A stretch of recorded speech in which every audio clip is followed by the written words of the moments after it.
neon nights, controllers lit like fireflies. Old freaky gamer in the zone, level up the unknown. Game Talk Newz, it's all a thrill, conquering worlds with skill on skill. Game on, game hard, streaming stars were never far. Game on, game hard, in this conquest we're avatars. Mr. Mike calls the plays. Hello, everybody! Welcome to the GamezAttack podcast, episode 78. Are you ROG dudes? Yeah. How's it going, everybody? I am Mr. Mike, and if you have not already noticed, this is a podcast. This is a video podcast. This is an audio podcast. This is the GamezAttack podcast here at OldFreakyGamer.com. I'm Mr. Mike. If you have not listened or watched this before, welcome. I am a hobbyist. I love the gaming industry. I love playing video games.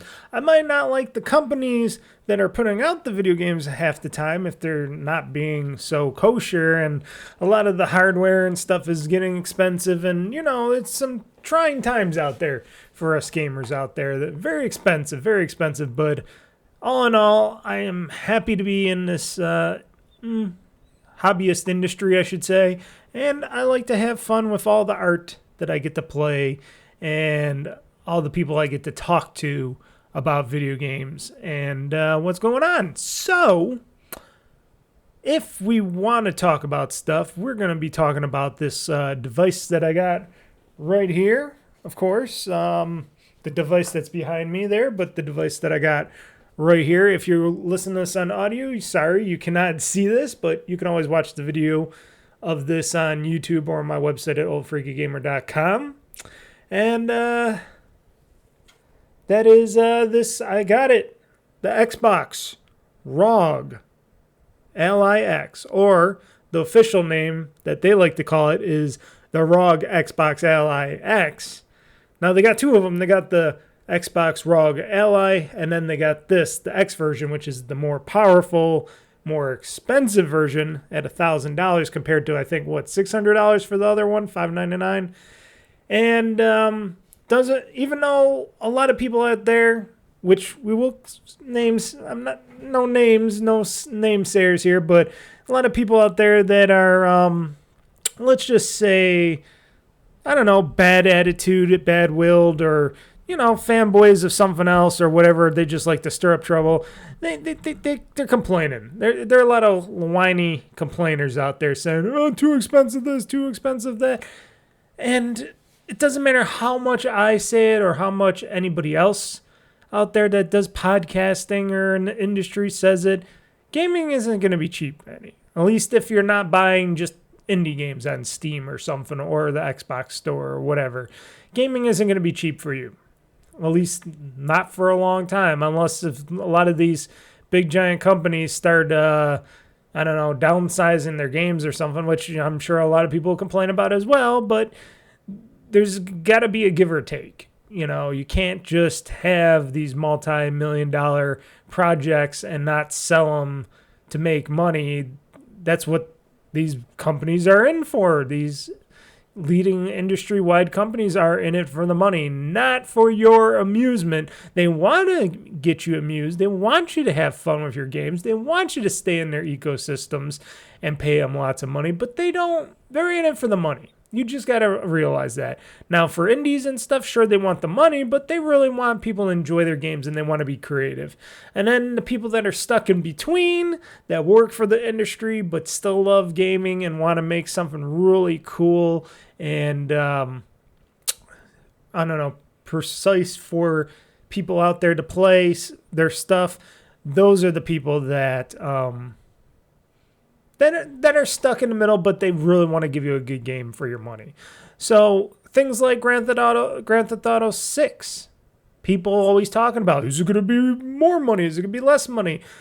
It's going to be $70. If it's more than that, okay, you know, that's what they think. But pretty much I think they're going to stay with the industry. They want people to buy the game.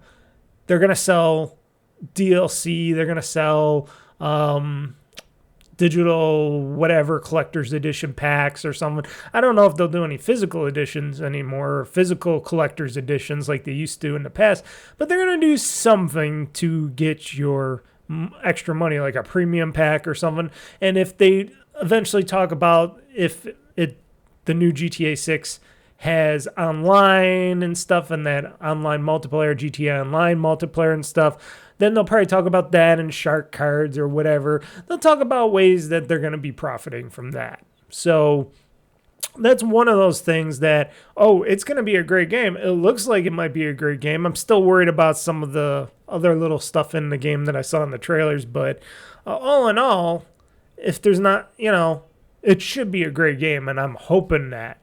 And I'm willing to spend my $70 for that game when it comes out so I could play it on my Xbox and my ROG Ally X here and stuff like that.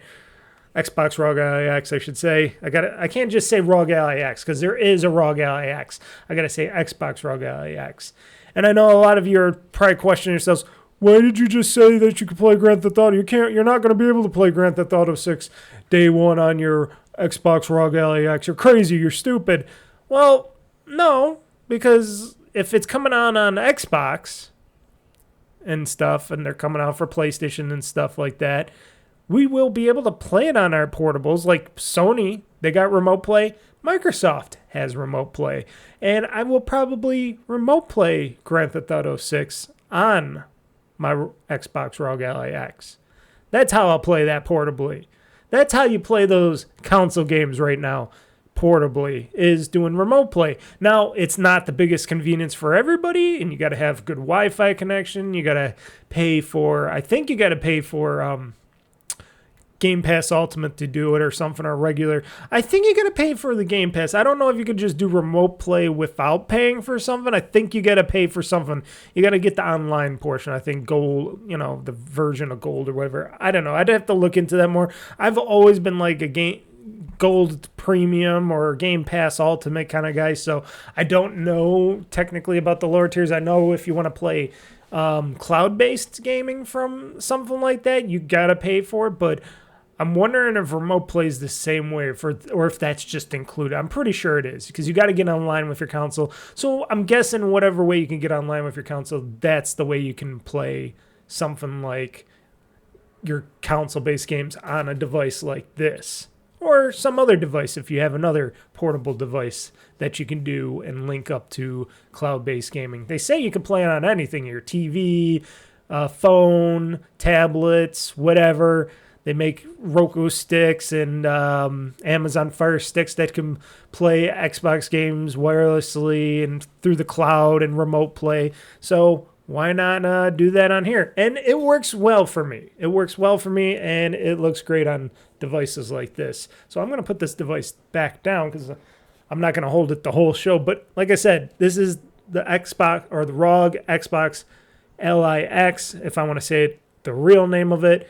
It is nice. It feels like holding an Xbox controller and having a portable Xbox in my hand. Asus has done a phenomenal job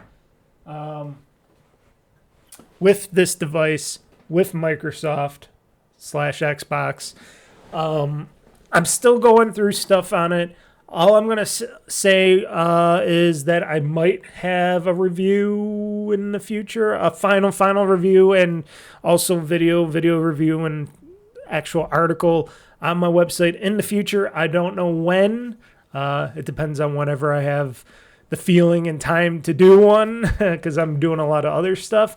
But I do plan on doing an actual full review of this device and such, not just my stream that I had, an over 6-hour stream unboxing and playing and showing you guys how to put in a M.2 drive in the back of it and stuff, and showing you how it loads up all the where you're going to load up all the games and drivers and update, the thing and all that stuff. I did a lot of stuff that day.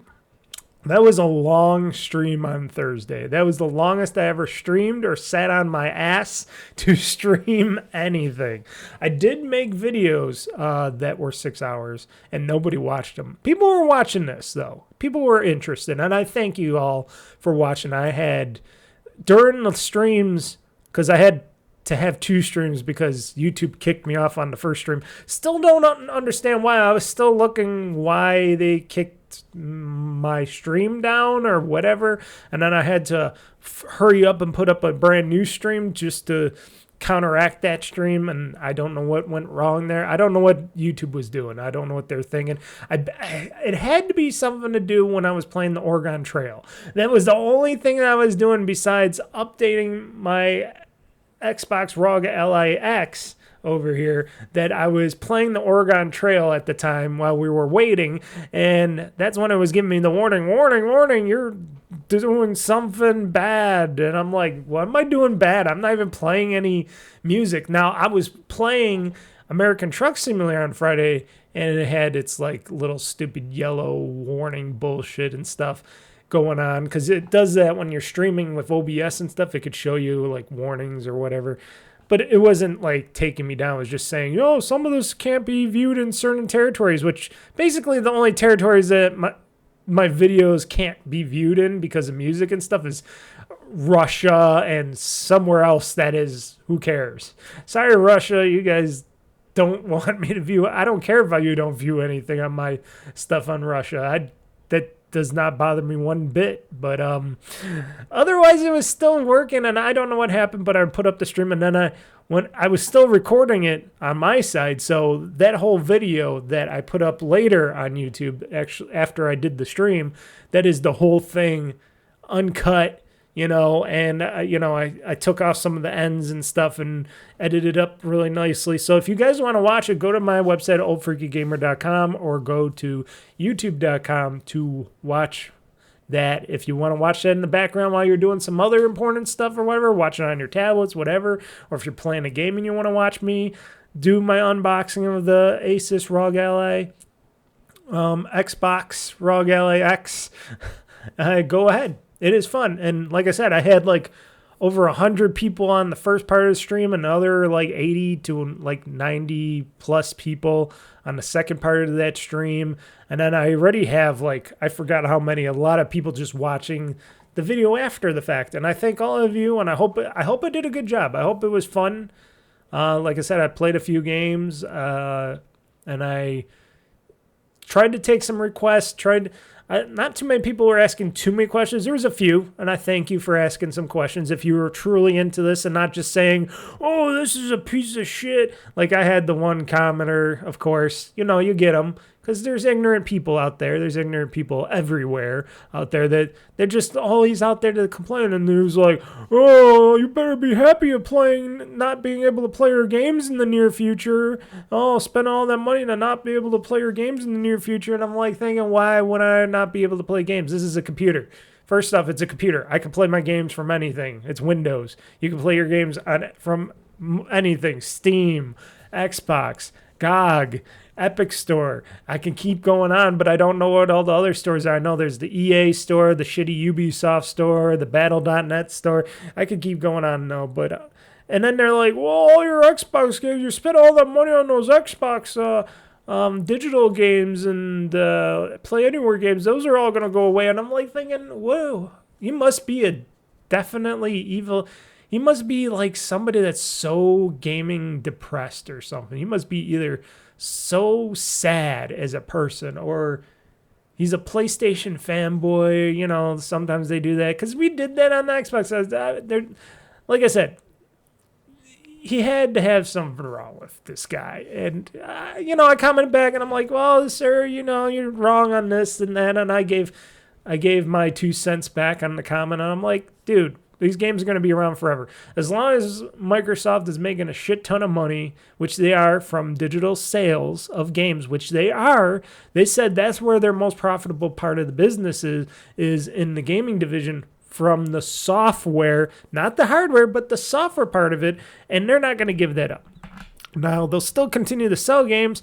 Now, will Game Pass go away eventually? You never know. Maybe they'll get sick of Game Pass, or maybe it still won't make them enough money, or whatever it is, even though they got still like, well, I would hope they would still got like 50 million people out there. Who knows nowadays with the price hikes and stuff? Maybe they still do, but they're just, everybody's dropped down a tier or two. But still, all in all, they're going to be able to sell the games digitally. They're going to hopefully improve the Xbox PC store. I would hope, especially in the near future, if they are coming out, which they keep saying. Like, I heard Sarah Bond came out again and said, yeah, we're still working with AMD. We're still working on this next-gen Xbox/PC, because it's going to be like an Xbox PC that plays both Xbox and PC games.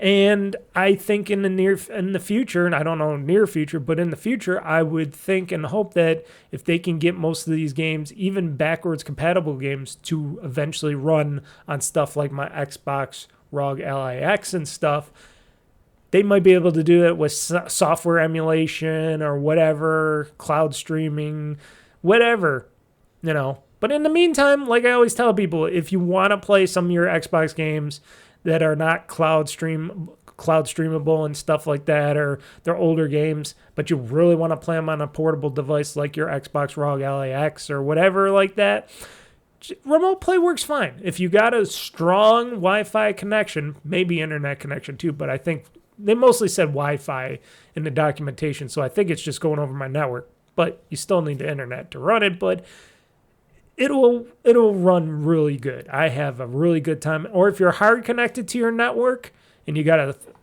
hard connection between your Xbox and your PC and whatever, that's even better, because then I don't even get any of those little hiccups once in a super great while. I do get a minor little hiccup in like if I'm playing something streaming to my ROG Ally X or something like that. I do get that occasional hiccup. It was the same with the last one, but it goes away and you don't hardly ever see it again. And, it's not like it's an inconvenience or anything.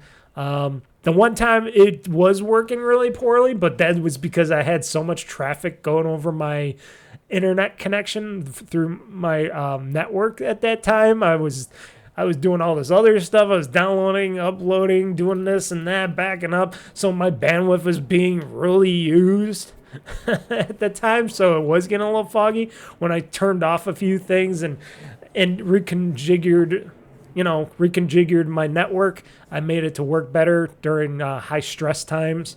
I made it more a priority for my games to be able to be streamed. And I also turned on IPv6 on my router, on my mesh network system. I've turned on IPv6 too, to alleviate and separate some connections over more of a bandwidth in my household. So that helped immensely. And speeds for downloading and stuff have gone even faster. They've been fast on these devices before, but they're really going quick, especially downloading from the Xbox store on the PC. Whew. That used to be slow. Now it's going really fast. It goes faster than my hard connection for some reason. I think that's only because my network connection on my PC is slow still, because I got a slow, Ethernet port on my computer, because this is an older computer, but still, I think that's the reason why. Otherwise, like I said, people will talk, people will complain. Like I said, I complain about others as well, like Nintendo. They've been bullshitting everybody and ripping them off here and there a little bit, I think, and litigation here and there, because apparently they think that none of their shit stinks and stuff like that. But it doesn't mean I won't probably buy a Switch 2 in the future when they have the OLED versions come out in a bunch of years from now. I still will buy one probably, because I would like a more heavier duty Switch to run some games that were running a little choppy on my original Switch, and like Breath of the Wild 2 and stuff like that. I really want to play that, but I'm going to wait. I can wait on that. I can wait till I get that Switch 2 OLED version to do so. Plus, I'll wait till they get some more games for the Switch too. And for PlayStation, like I said, they have not been putting out any games out there. They really have not. They have not shown to me that they are the Sony of the past, where they were putting out games like crazy, like during the PlayStation 2 era and stuff. Even the PS3 era, they were still putting out some great titles and stuff, and I really love it. That's why I bought a PS3, because I'm like, sure, it was super expensive. And sure, that cell processor was garbage to everybody and what everybody was saying. But I still bought it because the God of War games were amazing on it. Infamous games were fun on it. I played everything. Resistance, I played a bunch of titles that I just didn't like, but, I tried them out and stuff. I gave it a try, and I have a bunch of games for my PlayStation 3. Like I said, one day I got to bust out my PS3 so I could just play these games again. Because now Sony comes out with games very rarely. Like, you'll see a big game here and there. Like that last one, what was it? Spider-Man 2? Astrobot? Take your pick. And then they keep re-releasing stuff like The Last of Us. That's all I hear. Oh, we're making a remaster of The Last of Us. Now, I know Microsoft ain't perfect over there on the Xbox Microsoft side, where they re-released Gears of War, but they did the re-release of that or the remaster of that game, because they were putting it out on the PlayStation. They wanted it even better, and they wanted it to be equal or somewhat equal to the Xbox version of the game. So that's why they did that. But otherwise, Sony doesn't put their games on Xbox. They'll put them out slenderly on the PC through Steam, but they still haven't done that it takes a little while for those games to come out. Like, I'm still waiting for Astrobot to come out. I will buy Astrobot and play that if it comes out on Steam someday. And I don't really care about the new God of Wars that are open world and stuff. I want my old Kratos games, hack and slash games. I miss those. But that's okay, because on which you can play on the PlayStation side, but I think you can play on the Play. I don't know if it is coming out for PlayStation, but Ninja Gaiden 4, which is coming out, well, today, as you guys are listening to this podcast, yes, Ninja Gaiden 4 is out today, and you could get it on Game Pass day one, or you could buy it. Ninja Gaiden 4 is out, and that's my new Kratos God of War type of thing, because Ryu is like Kratos, where he's like hacking and slashing and running and doing all that crazy stuff. So that's my Kratos for now, my God of War. Because even though the new God of Wars look cool, like a movie type of thing, and they're open world, I really miss their hack and slash days of those. And I wish they would go back to the Infamous franchise or something. Make a new Infamous game, make it even better. Because I loved that character. I loved how he was just riding the rails, and he had these cool electric superpowers and stuff. It was really cool. What was his name? It was not Nathan. Was it Nathan? Or am I thinking of Nathan Drake? They didn't even make any more of those games. I thought they would have definitely made like another... what is those games even called? The Tomb Raider ripoffs, as I like to call them. But still, they were good, and people played them, and I played one of them. But otherwise, what else do they got? They got Wolverine eventually, and then nothing else, because all their other stuff was all in these live service games that failed, and... They got, like, that Marathon coming out, which I'm sure is not going to come out, and it's going to just die on the table there, which is sad, because Bungie used to be a top-tier company back when it was with Microsoft and stuff, and then when they went independent, they decided, well, we want to go independent because we're sick of doing Halos all the time. But then when they went independent, they made basically with their game, they made Halo, but... it's why would you make a game that was like Halo again? I don't get it. They all look like Master Chief, Spartans, like Master Chief and stuff. I don't get it. And that's why I never bought that game. I can't remember what the game's name is. I can, but it's in the back of my mind. But see, I got my complaints too. But if Sony would get out some great games and they made it so it would be worth having another console from them again, I would totally do it.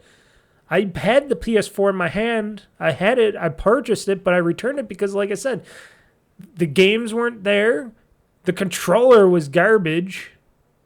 I hear the PS5 controller is still kind of garbagey in still some ways. Some people like it, but still I hear, And then I just stuck with Xbox from beyond. And like I said, for PC, I use an Xbox controller, So, I'm in that ecosystem because, that's just where I am at. And if Sony gets their acts together, I'll go back to PlayStation. It would not be a bad thing to go back to something because I just want to play the games. It's not that, even though I love my achievements and stuff, if Sony brings some stuff, or even if they start selling some of their games on the Xbox PC store, besides MLB and stuff like that, if they start bringing their games like, hey, we're going to start bringing our games to Xbox and the Xbox store. If there's no Xbox proper console left, maybe we'll bring it to the store for the PC on that because we'll sell it, and Microsoft only wants so much of a cut compared to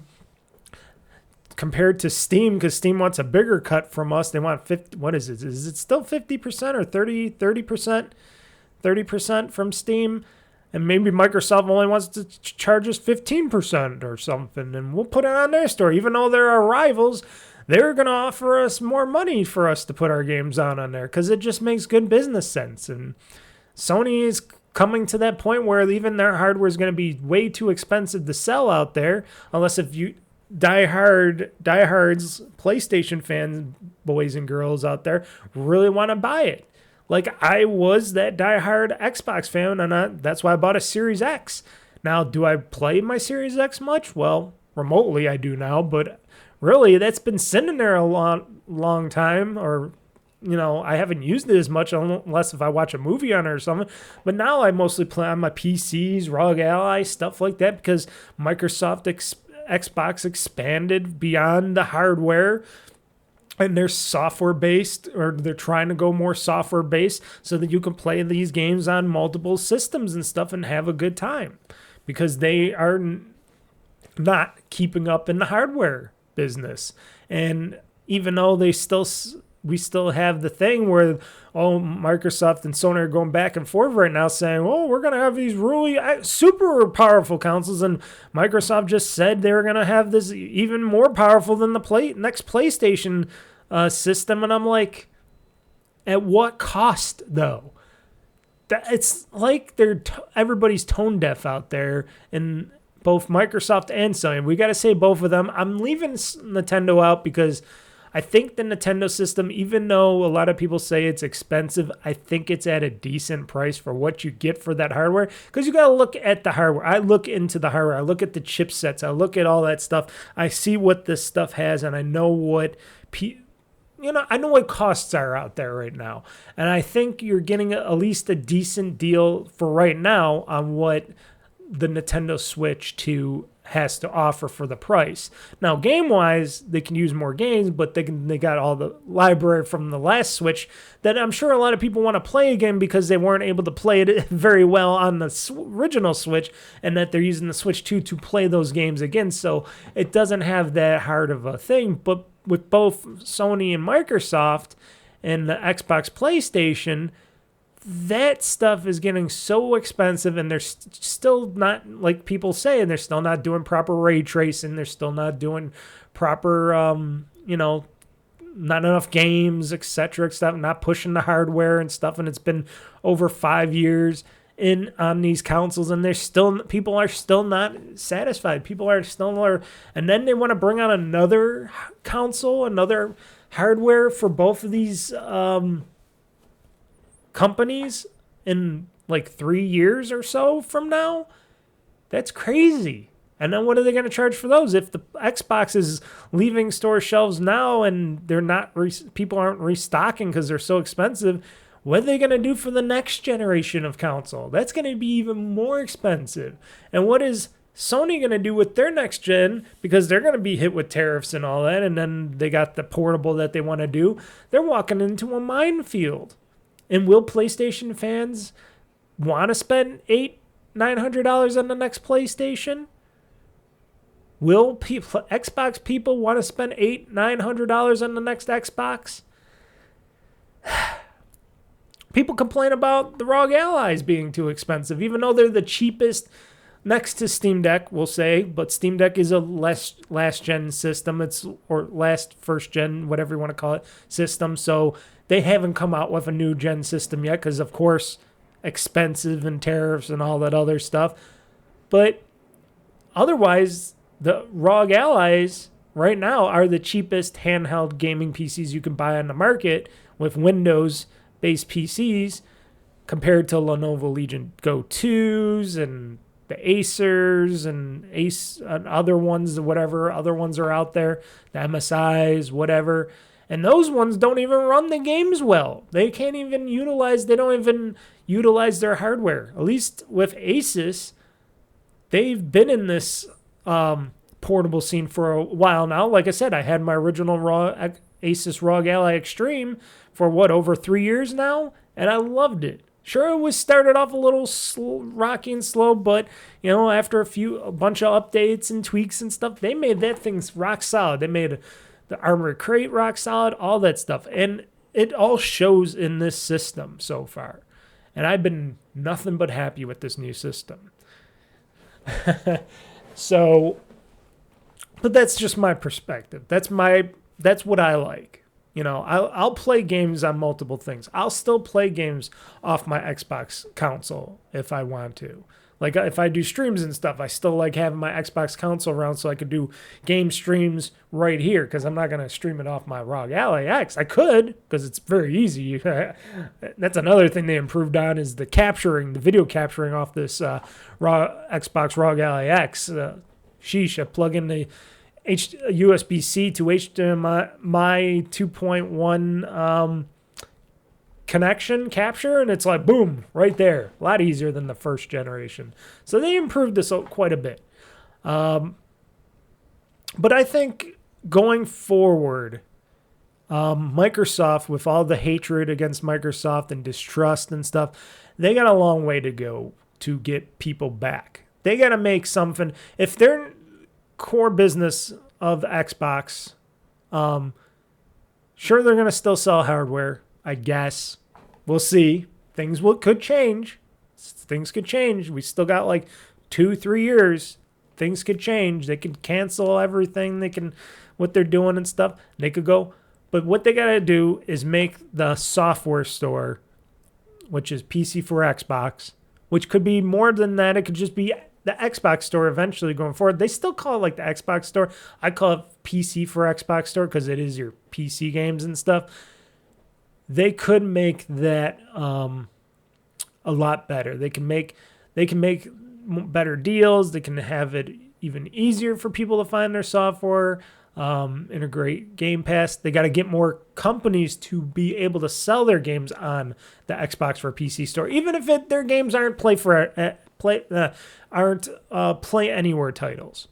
They still should try to get people in like Take-Two, to get like Grand Theft Auto on there, to get like Ubisoft to start selling in their store, not just, we'll sell you their game, but you still have to download from the Ubisoft crappy client store to get the game, stuff like that. They need to get those native in their store so people could go, here we go, we got these games, they're native in the store.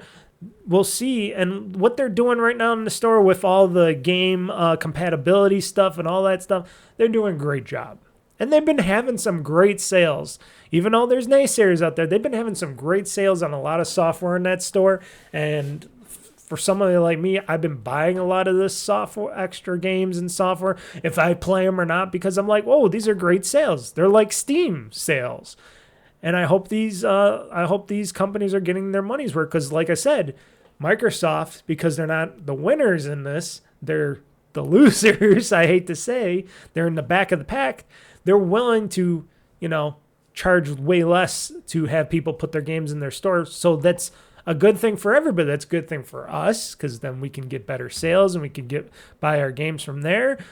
Game publishers and indie developers can publish their games in there and they don't have to pay as much to do so, or they're not leaving money on the table.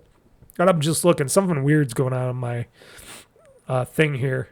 Oh, is that just... There's little animations happening on my computer now that never used to happen. It must have been a software update or something, showing little animations on my taskbar, and I was like, what's that? Anyways, if they can make that store way more robust, maybe more people will want to go to that. Not that I'm saying Steam people aren't going to still stick with Steam, because Steam is still the king of the PC gaming market out there, putting out games. But if Microsoft keeps their prices lower on takes of people's, on the take and all that, maybe more publishers and people will go over to Microsoft's store side because they want to make more of that money that Steam is taking from them, because every dollar counts. And I would think and hope that maybe we should put our game on the Xbox side, because they'll promote us even more. We'll be able to get a bigger cut of our money back and stuff. Maybe that might entice people some more. And if Microsoft could do a better job at whatever they need to do behind the scenes, and they listen to people, hey, you never know. Like I said, the next generation consoles, like they've been basically saying, the next Xbox could be more PC-like than ever, so it's in their best interest to make this store a lot better and make their software, which they are doing on their side, but hoping everybody else on their software side makes it more easy to be played anywhere, especially with all these, what people like to call niche systems of handhelds being out there, like the ROG Ally X, the Xbox ROG Ally X, and the Lenovo Legion Go 2, the Asus, whatever, out there. Maybe Dell will come out with one. Who knows?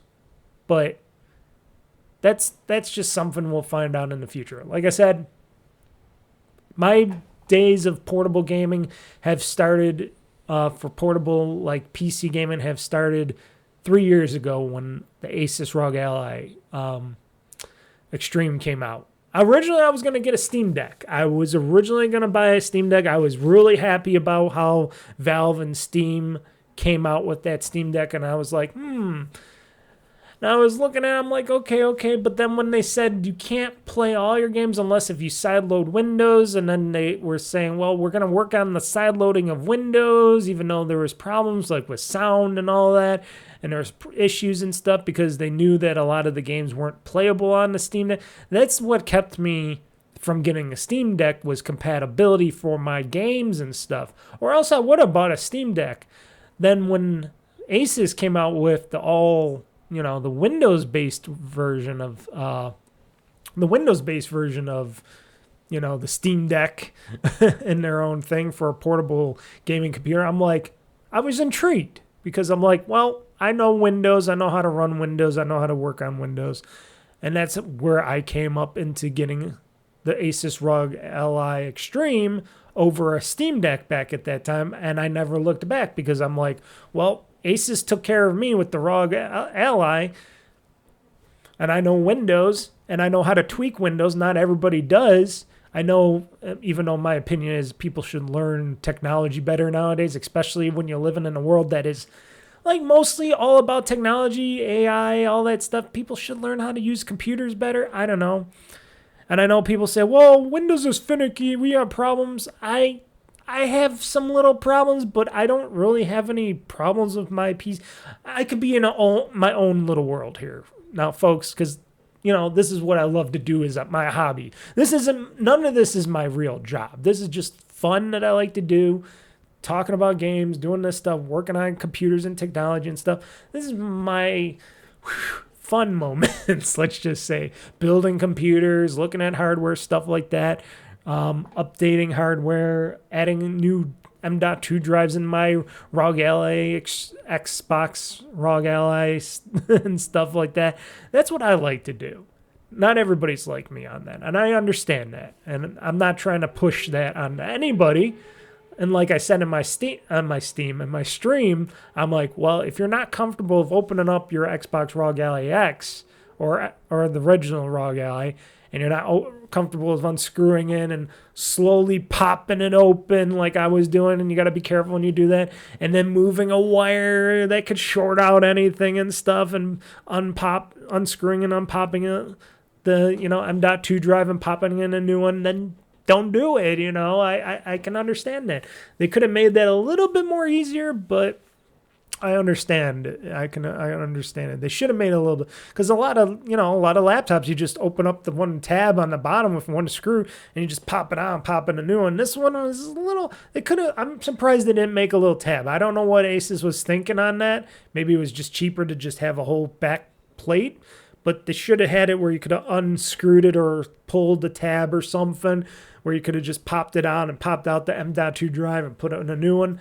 They should have did that. And I highly suggest anybody that's from Asus over there working on these ROG Ally designs or whatever, if you know somebody from Asus or something, let them know. Maybe the next one put an easy compartment in the back of these things so we can easily just pop open the back and pull out the M.2 drive, so you could just have one screw on that and they don't have to unscrew the whole thing and pop out the back.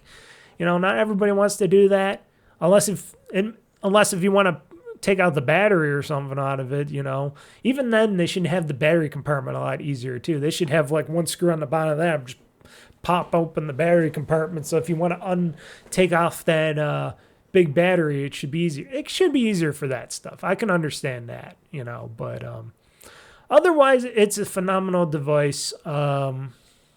And there's going to be always hatred. Like I said, people will comment to me and try to razzle me up or something. And I'm like, yeah, whatever. I'm having my fun here. Why are you complaining? If you don't even own one or if you don't want one, that's fine. If it's too expensive for you, that's understandable.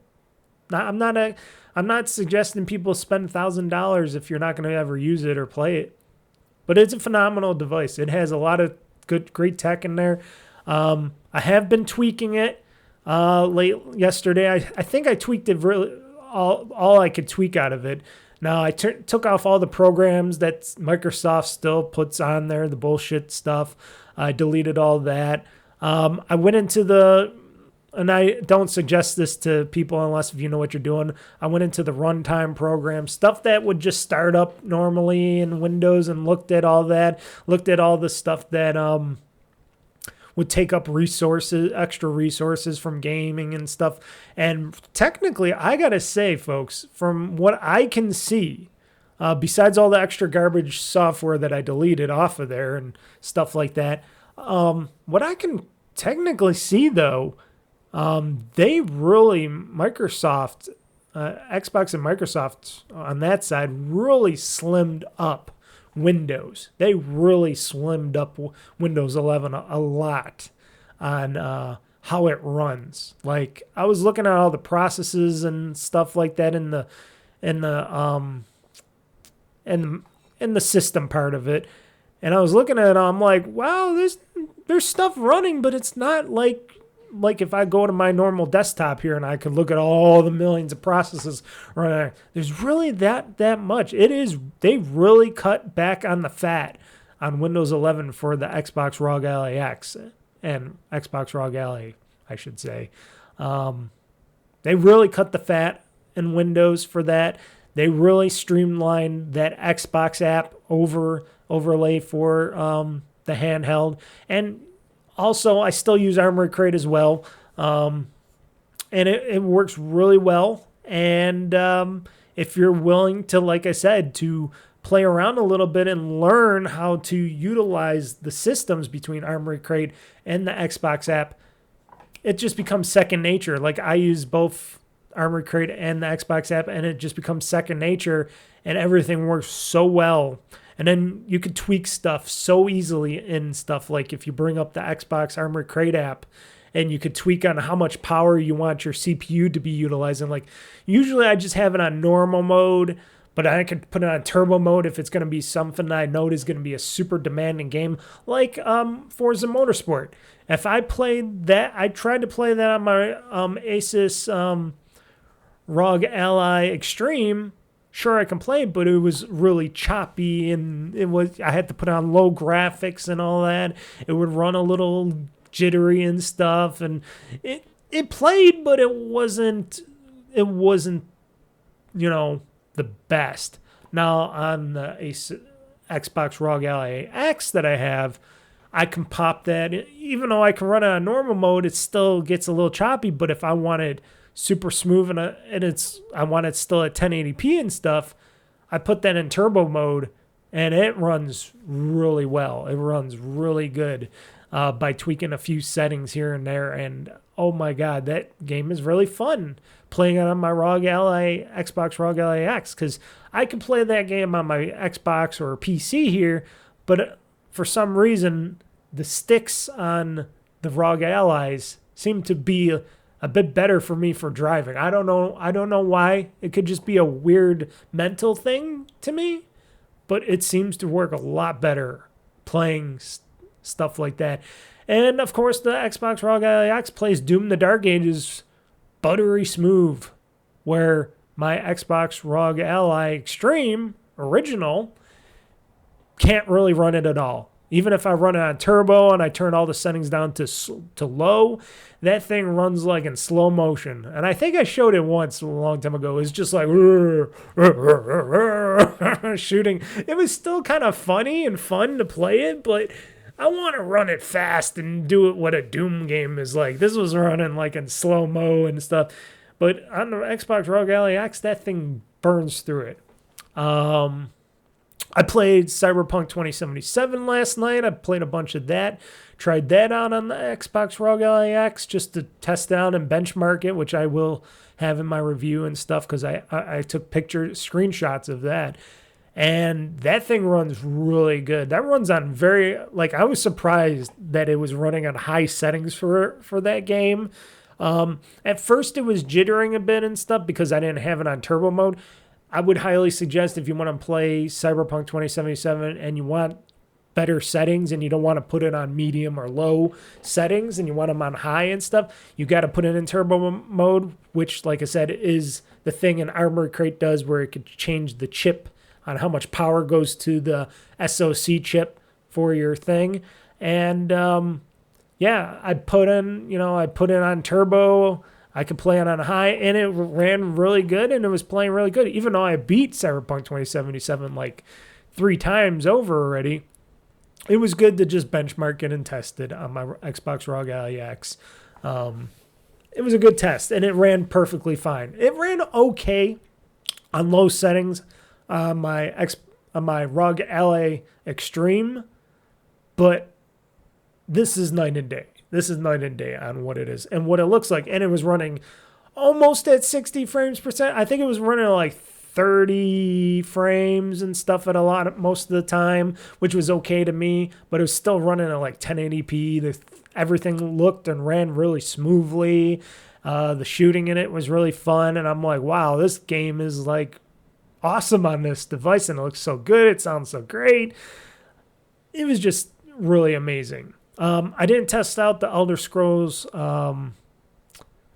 Oblivion yet on it. That's another game I got to test out. What else did I test out? I got to test out Spider-Man. Yes, I got Spider-Man Miles Morales on there. That's another test, because I know that uses a lot of reflections and stuff, ray tracing and reflections and stuff, and that the movement is super speedy and stuff. And I know I had a little bit of issues on my ROG Ally Extreme before, but with this Xbox ROG Ally X, I'm pretty sure that's going to run Spider-Man pretty damn good. And if you're going to play a Spider-Man game, you got to have it go whoosh, super fast in order to do that. So I will be definitely testing out that game as well. But otherwise, it was killing through everything that I was playing with it so far. All the games that I could think of that would push the Xbox ROG Ally X to its limits. I even played... No, did I not play that yet? Maybe I didn't play that yet. I should try that out too. I'm thinking of Tabs, Totally Accurate Battle Simulator. Now that thing really kills CPUs and stuff. And also I got to think of, what's that other game called? Oh, shoot. That Pixel game. I got to play that too. Oh, what's that called? I forgot what it was called already. I got to look that up on Steam. It's on my Steam thing, but that game, and yes, Totally Accurate Battle Simulator. I got to put that on, because that will bring your PC or anything down. that will slow some CPU cores right there. So I got to try that out as well. I forgot all about that. But like I said, it's in early days. I had it since Thursday. I played a bunch of it over the weekend. I'm going to play a bunch today, hopefully, after this podcast is done and stuff, and just have some fun for, the rest of the day playing this beautiful device. It's beautiful looking. It plays wonderfully. I think I don't have it with me. It's not over here. I do think the control buttons, the A, B, X buttons, are a little louder than I remember. I don't know. Maybe a little bit in time when you get more of that natural hand grease and stuff getting stuck in there. I think they won't sound as clicky as they do now. They sound a little clicky now, but maybe they'll get a little softer as they do, because I'm hitting stuff, I'm hearing click, click, click, click, click. And I know a lot of people were complaining about the clickiness of that, but they still feel solid. They feel like what an Xbox controller button would feel like. So, and you do hear that on these too. You do hear that. It's the same click, so technically I should not complain, because it is just like how my Xbox controller sounds. So I don't know. But so far, like I said, I like it. Compared to whatever Microsoft is right now, I think the Xbox ROG Ally X, or Xbox ROG Ally in general, depending on what you can afford and whatever, maybe a good device. I still don't recommend the lower end device, because you are going to be missing out on a lot of threads and memory. Oh, another thing, because you have 24 gigs of RAM memory in this system, I bumped up my RAM, because they usually start you off with a lower amount of RAM. Like I think it was 8 gigs or something of RAM that you can utilize for just the graphics and stuff for the GPU part of it. I bumped that up to, I think, 12. 10 or 12. I think I did 12. I got to recheck that. You can bump that up really high with how much you want just saved for just graphics and utilization for the graphics portion of it. I think I bumped it up to 12 on that. And I could have bumped it up even more, but I think 12 is a good sweet spot. And then the rest of the RAM can be used for the game. Besides the graphics card, the game, the background processes for Windows or whatever store game you're playing from, storefront and stuff. And that's what helps keeps everything in that unit playing smoothly. The RAM. With the other unit, with the Asus ROG Ally, Xbox Asus ROG Ally, the lesser one, not the X version, you're only getting the 16 gigs of RAM in that. You're going to waste through that in no time. Between your graphics, processes, all that stuff, I do not recommend it. And like I said, with less CPUs, cores, and GPU cores in that sucker and that chip, and threads and stuff like that, I don't recommend that. But like I said, if you're not the person that's wanting to spend the extra money and play in 1080p and stuff, and you don't mind playing in 720p and hampering your bets a little bit, because you're going to have to put a lot of games on low settings, including Doom the Dark Ages and stuff. Like I said, I don't know how those games run on it, because I would never buy a system that low. You're going to have to hamper your bets on that sucker. You're going to have to just accept what you're going to be getting out of that. But if that's all you can afford, that's all you can afford. I would recommend trying to save up and trying to get this if you really want something that's portable and stuff. And like I said, it's a PC, so you can also just use it as your new PC as well. If you want to hook it up to a monitor and keyboard and mouse, go right ahead. Use it as your gaming device and a PC. Then, like I said, if you're a household that can't really afford something, but you want a gaming PC in your house and you want a portable, well, there you go. You got 2-in-1 right there. It's a real PC. It's a real handheld. Pop in a 4 terabyte drive into that sucker or whatever, or it's got the extra USB-C port. You can plug in an external drive to that sucker, and you can have, there you go, more room for all your games and programs or whatever, applications, whatever. Sky's the limit. And then that $1,000 seems a lot cheaper, because then you got a whole PC in the palm of your hand. So that's what I like to say. That's why I tell people when people say, well, this thing is too expensive. Well, think of it as a multi-purpose device. Use it for gaming. Use it for office stuff. You want to do some work at the office on it? Go ahead. It's fast enough. It'll give you all the stuff you can do. You could do your graphics arts work on it, I'm sure. I'm sure it can handle a lot of this stuff, video editing. I'm sure it could do all that stuff. I haven't tried it, but when I was playing, was it No, it was another game. Was it Keeper? It was Keeper. I was playing Keeper, which that is not really. They even say it in the thing. It's not really super compatible with the portable Xbox ROG Ally X or any portables like that. It's got some, and it's not very optimized. But I was playing that sucker on high settings, and I was capturing it on the same unit off the ROG Ally, Xbox ROG Ally X, and I was capturing those videos in 1080p, just playing the game and stuff, and they came out beautifully. And I'm like, that seems very good to me. That seems multitasking seems very good on that.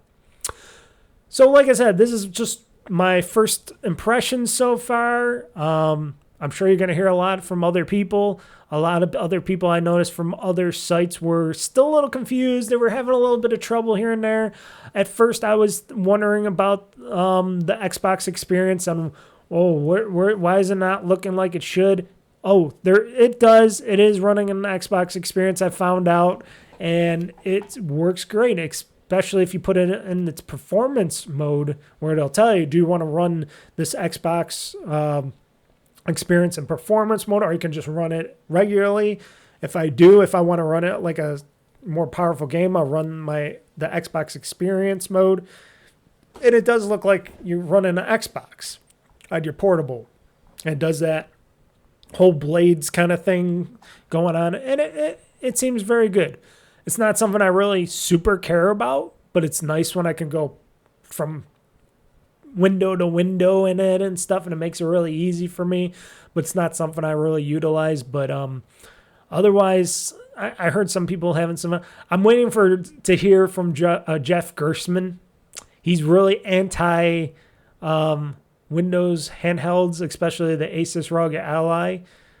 He hated the first one. He had it only for like barely a week.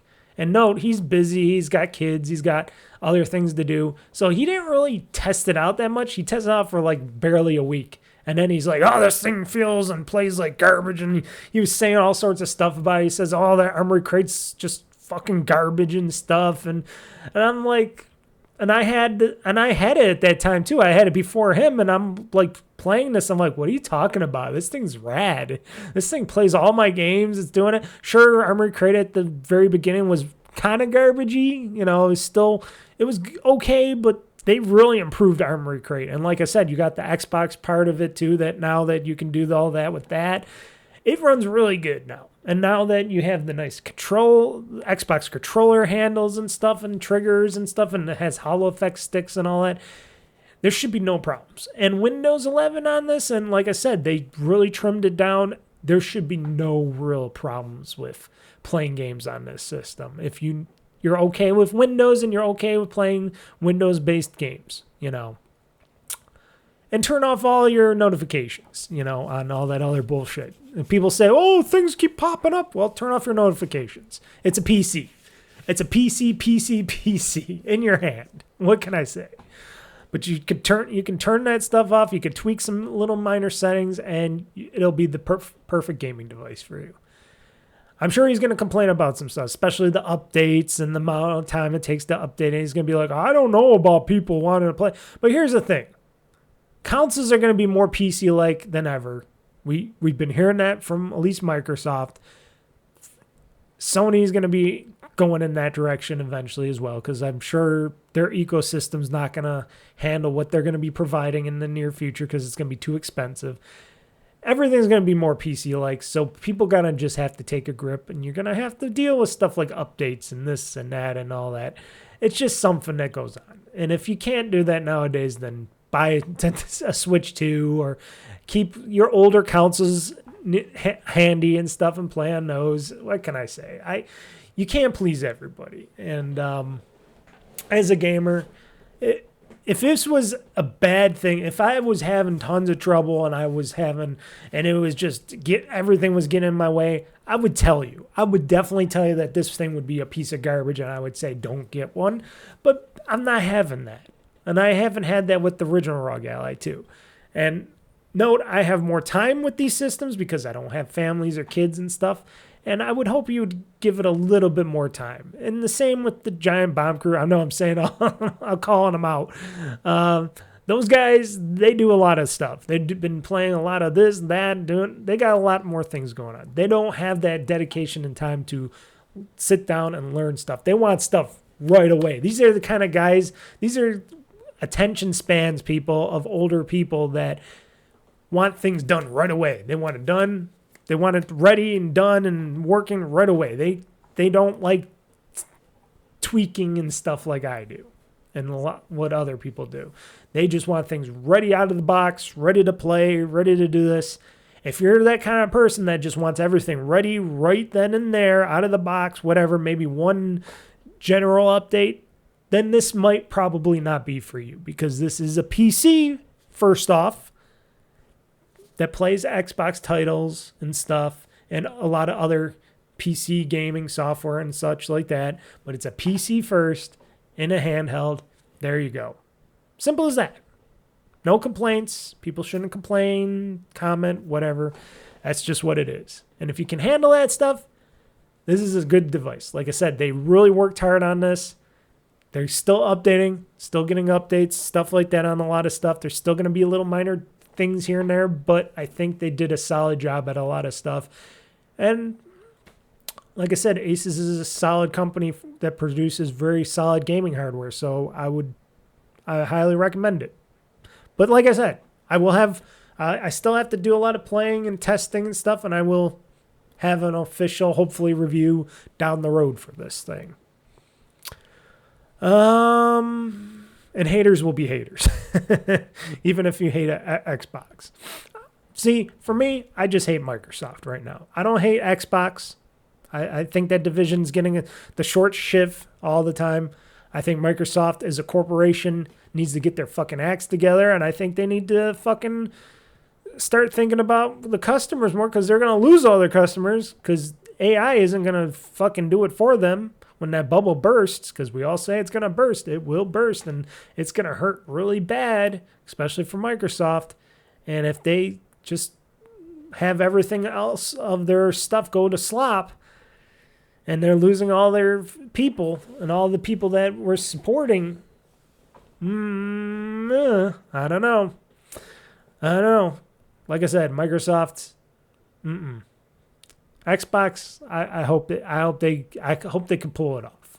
I hope everything I hope Xbox, even if it is evolving and eventually evolving to be more open software like, and it's not just based on a console anymore. It's now based on software and playing on your PC, on a PlayStation, maybe on a Switch too someday. If I don't know what's going on with Nintendo and everywhere else because they have their stuff on Steam and all that.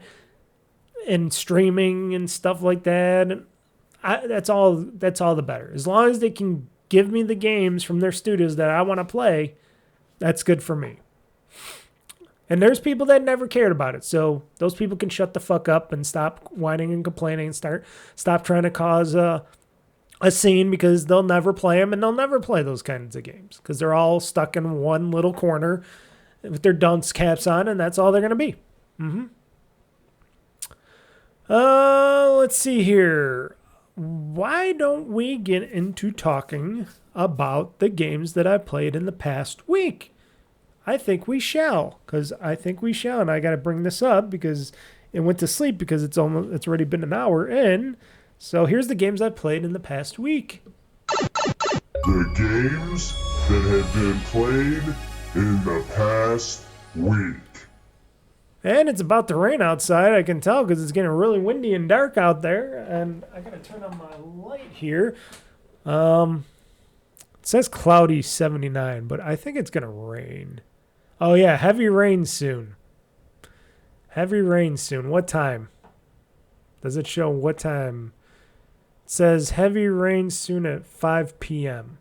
Well, it's 3:30, so I got some time before this heavy rain is supposed to come. Okay. Because I was wondering, I'm like, when's this heavy rain coming? Maybe it's going to come sooner because I am seeing this.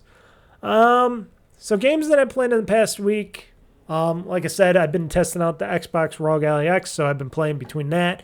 And I've been playing some stuff in my original ROG Ally during the week, too, because I've been playing that before I got my new ROG Ally on Thursday. Still playing. I continue to play more Minecraft Bedrock Edition. You know, still breaking the blocks. So I've been playing that on PC and ROG Ally. Streaming from my Series X remote play, which works very well on both my ROG Ally X and PC. Diablo 4. Been having a lot of fun. Been getting really far in Diablo 4. That story is definitely interesting. It's basically where in the world is Lilith. That's what I'm calling this game. Where in the world is Lilith? Because that's all we've been doing is trailing Lilith and trying to find her freaking demon ass so we can beat her demon ass to submission. And she's been running around doing bad, naughty things. And we're like, where is she? No, she ain't here. She already destroyed this whole town and city and stuck a big thing in this guy's head. Okay, and that and this. And oh boy, she causes a lot of trouble. She's a troublemaker. She's a bad girl. Bad girl, this Lilith. But yeah, I'm still in the hunt for Lilith. That's what my stance is right now. And like I said, it plays well. I'm badass. I've been wrecking through boss battles and stuff like nothing. I'm just sending out. I got my whole army of undead and big creatures and dog, and of course I got my super explosive powers and stuff. And I've been just hacking and slashing, taking out these bad boys and getting through stuff probably a lot quicker than most people would probably be. And it's a fun game, and I have so much fun because I'm like, hey, I could play this on my Xbox ROG Ally X or my ROG Ally. Well, soon not to be ROG Ally anymore because my original ROG Ally Extreme, I'm going to eventually reformat that and sell that off to somebody that wants to buy it. But for my Xbox ROG Ally X, that plays beautifully and nice handheld. I can hold it a lot longer. That's another thing with the Xbox ROG Ally X, or ROG Ally, I should say, or ROG Ally X. I'm talking about the Xbox version. With the Xbox handle controllers now, a lot, you can hold that thing a lot longer. Even though it's a little bit heavier, just a little bit, you can hold that thing a lot longer and not have any hand pain and stuff and all. And this is coming from the guy with the bad wrist right now because I've just been doing a lot of PCing and doing the stuff with playing games and stuff. So I got the minor wrist problem here. Playing that with this, nothing. No problemo. No problemo, people. But playing Diablo portably, I love it. I love it. I love streaming, remote playing from my Series X to that, earning achievos, having fun. Just the way it was meant to be, even though they never did that. Blizzard, why not? Why is it still on the Battle.net store? Why isn't it not officially just in the Xbox PC store with achievements? That's the only reason why I'm not playing it from the Battle.net store. For the PC version. That's why I'm playing the Xbox Series X version. That's why it's still good to have a console, because I can remote play my stuff.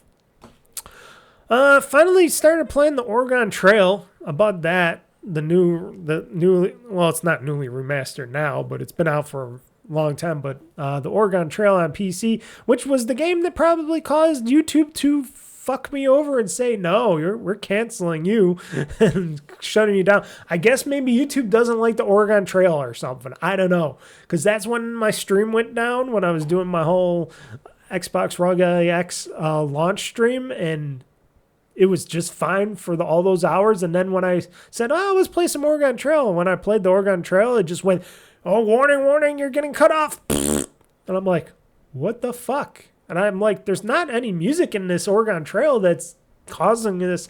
There's got to be something that they didn't like. I don't know what. They must hate the Oregon Trail or something.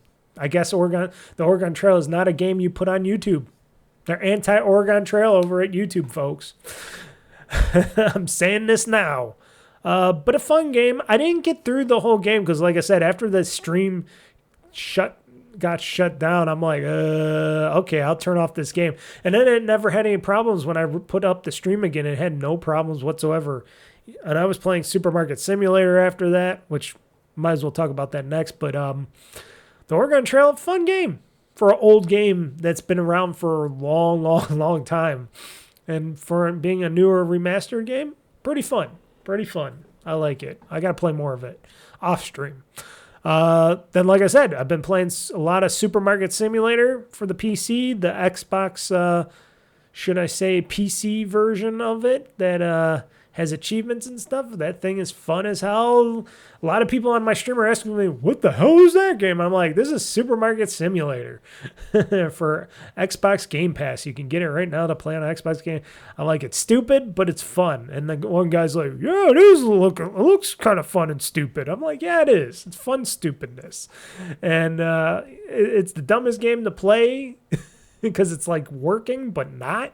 You're not getting paid or anything for real, but it is just one of those games where you just sit back, relax, want to play some, run your own grocery store and have some fun doing that. I highly recommend Supermarket Simulator. It's a very fun game. Been playing it for, since I got it on Steam, and now that it's out available for Xbox or I should say the Xbox everything thing, and I got it for Game Pass for PC. Still fun now. Still fun to play now. And then I did my American Truck Simulator stream on Friday on my GameOn, and YouTube was complaining. It says, oh, you're playing a lot of this music. It's a lot of no-no music. It was giving me warnings and stuff, but it wasn't taking me down or anything. But it didn't like me playing the music. And then eventually my music just didn't want to play anymore, and it just stopped playing altogether. I'm like, oh, even my digital radio stations are crapping out on me on American Truck Simulator. But hey, still had a lot of fun hauling loads, playing the game. That is a fun, addictive game, just driving and simulating. Notice, people, I like simulator games, at least some simulator games.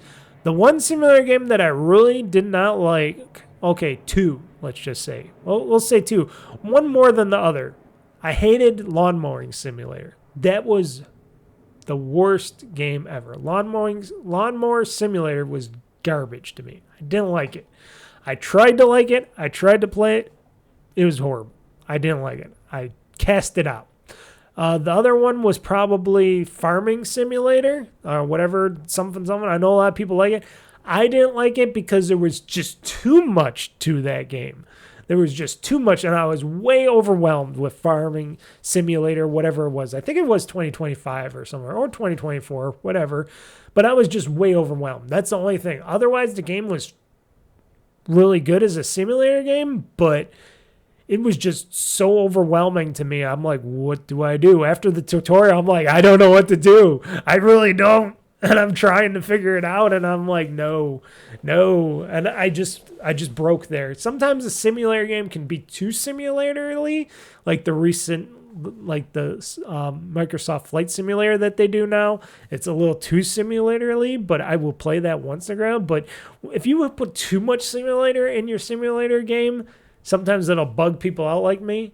And then if you have something really stupid and not so similarly, like American Truck Simulator, which you can make it super simmy, but you can also tone it down to just a controller, which I played that with a handheld controller, or like Supermarket Simulator where you're just doing stupid stuff and doesn't matter.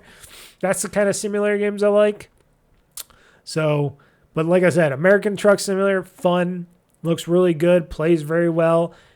And people like it on stream. People like watching me drive a truck on stream. Got a lot of people watching me trucking. After I've been watching Alex Navarro trucking on his streams, I love watching him trucking, and I'm like, oh, I got to do some trucking too. And then he convinced me to get it, basically, and I did, and it was on sale on Steam. And I'm thinking maybe eventually I'll get some of that DLC packs and add to more areas for me to do trucking in. That's what I'm thinking. That could be something good. Maybe I should try to put American Truck Simulator on my Xbox ROG Ally X and see how trucking on the portable goes. I'm going to portably truck because it's like I have a steering wheel in my hand, and I'm just going, brr, brr, brr, brr. But I like having the big screen too. It's also good on a big screen, so because you get more surface area to play that. But I've been playing that. The new recent game that just came out, which I didn't know was coming out. This was like a stealth drop or something. I don't know. It just came out. I don't know exactly when, but it just came out, and I heard somebody talk about it. And I'm like, that's out already? Keeper from Double Fine Games, which is a Microsoft Studios studio. Gaming Sony, Tim Schafer and crew. Keeper is that lighthouse game where you're a walking lighthouse and you got the big dodo bird-like bird on your thing, and you're, like I said, a walking, not talking, just a walking lighthouse, and you're going through doing all these puzzles and stuff, and through this psychedelic type of world that's very colorful, very good, very dark, and I bumped these settings up to high because if I did it on Beyond, like Ultra or something, even on my main PC here, which I just recorded my Let's Play of today. So you'll see that this Wednesday. I'll do a nice Let's Play of Keeper. It kind of chugs a bit. It has some issues with that. So I put them on regular, excuse me. Whew, hold on. Little burpiness. I'm trying not to burp into the thing. I try to act more professional than some podcasters, where a lot of podcasters like to burp and belch and fart into their microphones. I try not to. But Keeper is a psychedelic. I wish I smoked some weed. I don't smoke any weed. I don't take any hallucinogens. I don't eat any gummies or mushrooms or anything like that. I don't even get drunk or anything. Yeah, it's not that I don't want to. It's just it doesn't seem like I really care too much. You know what I mean? I did used to smoke weed and get high with some friends because they had it with them and their fathers had them with them, and I used to smoke with them because I didn't have to pay for it because I'm a cheap bastard on that side. But otherwise, I wish I had some weed with this game or some gummies or something, because this thing is a trip of a game. If you get yourself high or whatever and you're playing Keeper, you're like, whoa. And originally when I started playing this game, I thought it was more like baby steps in a way. It felt like that in a way. But over time, I'm like, okay, this is just a walking, like simulated game / you doing stuff, and it's a puzzle game and stuff. It's a really fun, crazy game, and there's nothing. The narrative is all basically you just doing your stuff, and you got your bird pal on top of your lighthouse and stuff, and shit happens, stuff goes down, and the world you're in is just crazy as shit. Everything's crazy. It looks like one of those Tim Burton kind of movies. Now, if you like Tim Burton stuff and you like Tim Burton movies, this is something that's right up your alley, folks, this Keeper game. And boy, oh boy, I was tripping out even though I wasn't on anything. I'm like, whoa, this thing is crazy cool. And I'm like, and I played it originally on my Xbox ROG Ally X. And then I eventually went and played it on the PC because I wanted to do my Let's Play. And boy, it's fun. It's a short, very short game. I still didn't beat it yet, but it's like a little over 2 hours long. It's like almost maybe 3-ish hours long or something. It shows on the thing. But for somebody like me that likes to try to see if there's other stuff around or look around or stuff, maybe it'll take a little longer for me. But this is going to be a short game. It's going to be like a 2 to 3 hour game. It's not going to be that long at all. It's available, of course, right now, day one on Game Pass. You can play it now, get it on Game Pass, or you can buy it. I think it's like $30. A little pricey for this like 4-hour adventure game, but look at what about what do you call that game? Hellblade 2. That was like what, $50, $50, and that was like 8 hours long or something. And that was basically a big just technical demo or something of a game where you're just going through the story and stuff. And there's some puzzles here and there, but it was just a big, like, technical kind of a game. That's what this game is. But this is a smaller game. $30, it seems a little pricey to me for $30. But, you know, this is coming from Double Fine and stuff. They're pretty good. They're good people.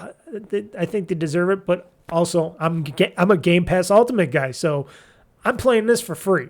This isn't including my subscription, so I'm not paying a dime, technically, to Double Fine for this game, and I'm having a hoot and a holler. I think they did an excellent job on it, because sometimes some games are good from Double Fine, some are not, some I like, some I fall off of. This is definitely a keeper, just like in the name. This game is a keeper, and I'm going to play this till the end. I might finish. I would hopefully try to finish it today, but we'll see. Because I do want to play some other games, but I'll try playing more of it today and see how it goes. But Keeper is a fun game. Highly recommend it. It's got really good graphical art. It looks like I said, it's like you're dropped into a Tim Burton movie. It looks movie quality. They did an excellent job on the quality of this title. And I cannot wait to see what other little games they come out with from Double Fine, because it's been a little while, and I know they've been working on this and that stealth drop with Keeper, because like I said, I didn't know about it at the time. And at first I was looking at the trailer before back at not E3, at the games showcase and stuff before, and I'm like, I couldn't get my head wrapped around Keeper. I didn't know what the game was going to be about. And still technically I kind of do know what it's about. It pulls at your heartstrings a bit, I'm going to tell you, and it does a lot. And the puzzles are interesting. They're not super hard. Sometimes they're a little bit of a thinker, but you'll eventually get it. And like I said, it's if you like Tim Burton kind of stuff, this is like a Tim Burton movie. This is what it looks like. And it looks like something like I'm watching and playing a movie that is a game. It's really good. Really good, and there's no voice acting or anything needed. It's really good. It's all ambiance. Check it out, folks. Keeper, you can get it on Game Pass right now. You can buy it on Steam or the Xbox PC store, or Xbox in general for $30, give or take. I think that's what it was saying. Here, let me double check that. I don't want to give the wrong price point on that. Let me go to the store here, because I can just go right to Keeper, I bet. Where are you, Keeper? Where are you? You would think it'd be right on the top there, but, maybe they got to work on their PC store here. Because coming soon. Where's your front? Let's see here. Yeah, I'm looking for it. Wow, they okay, I'll just go to Game Pass section, because it's going to show up better on Game Pass. There we go, Keeper. I'll click on Keeper here, and it is, $30, $29.99. And like I said, it's like a little over a 4-hour-ish game. It doesn't show you how long to beat. For some weird reason, it doesn't show you. But it's been getting great reviews, and it's for Xbox Series X and S, PC, Xbox Cloud Gaming, Xbox Play Anywhere, and it's on Steam as well. I saw it on Steam as well, so definitely check it out.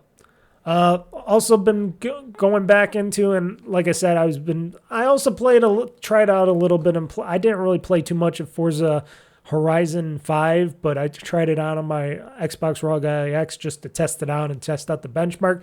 But I have been playing some Forza Motorsport on the ROG Ally X, Xbox ROG Ally X, and it's been running really good. Like I said, looks good, plays good, and brought me right back to playing that game again, because I stopped playing it for a while, and now I'm back into it, and I wanted to play more of it, and I'm like, yeah, why not? It plays very well on my Xbox ROG Ally X. It's a car game. We will never see another Forza Motorsport proper game again, I don't think, unless I know they killed the studio Turn 10, but unless if they go and they like swap out from Forza Horizon and go to Forza Motorsport every like new console generation or something, I don't know. Maybe they might do that, but I'm not going to hold my breath on that. I think they're just going to just do Forza Horizons from now on because people like it. I like them too, especially the new one coming up next year, which I cannot wait for, is the Japan one, Forza Horizon Japan. That's going to be a great one, Forza Horizon 6 in Japan, which I'll be playing my Xbox ROG Ally X. That's the definite. But yeah, it looks and plays amazingly. And like I said, it was a game that wasn't running well on my original ROG Ally Extreme. Let's just say that. And the final game, which I did play a bunch of, but I mostly was just testing out the game and the benchmarking, was Cyberpunk 2077 on my Xbox ROG Ally. I already talked about it. That's a game you put on your new devices to see how well to push the pixels. That's where you choose to push those pixels. And I took some screenshots of the benchmarking that I'd done with it. And it looks and played phenomenally well on the portable, even though it's not optimized for portable gameplay. But Cyberpunk played and looked very well, and the shooty was very fun. And I'm like, it's a shame I beat the game more times than I can remember. I think I beat it like 3 times or something, and I beat the DLC already. So I'm like, I don't really need to play this anymore. I just want to play it as a benchmarker. It's a good benchmarker. And I did that. I did the Gears of War remastered benchmark. I didn't play any of the game, but I did the benchmarking from that.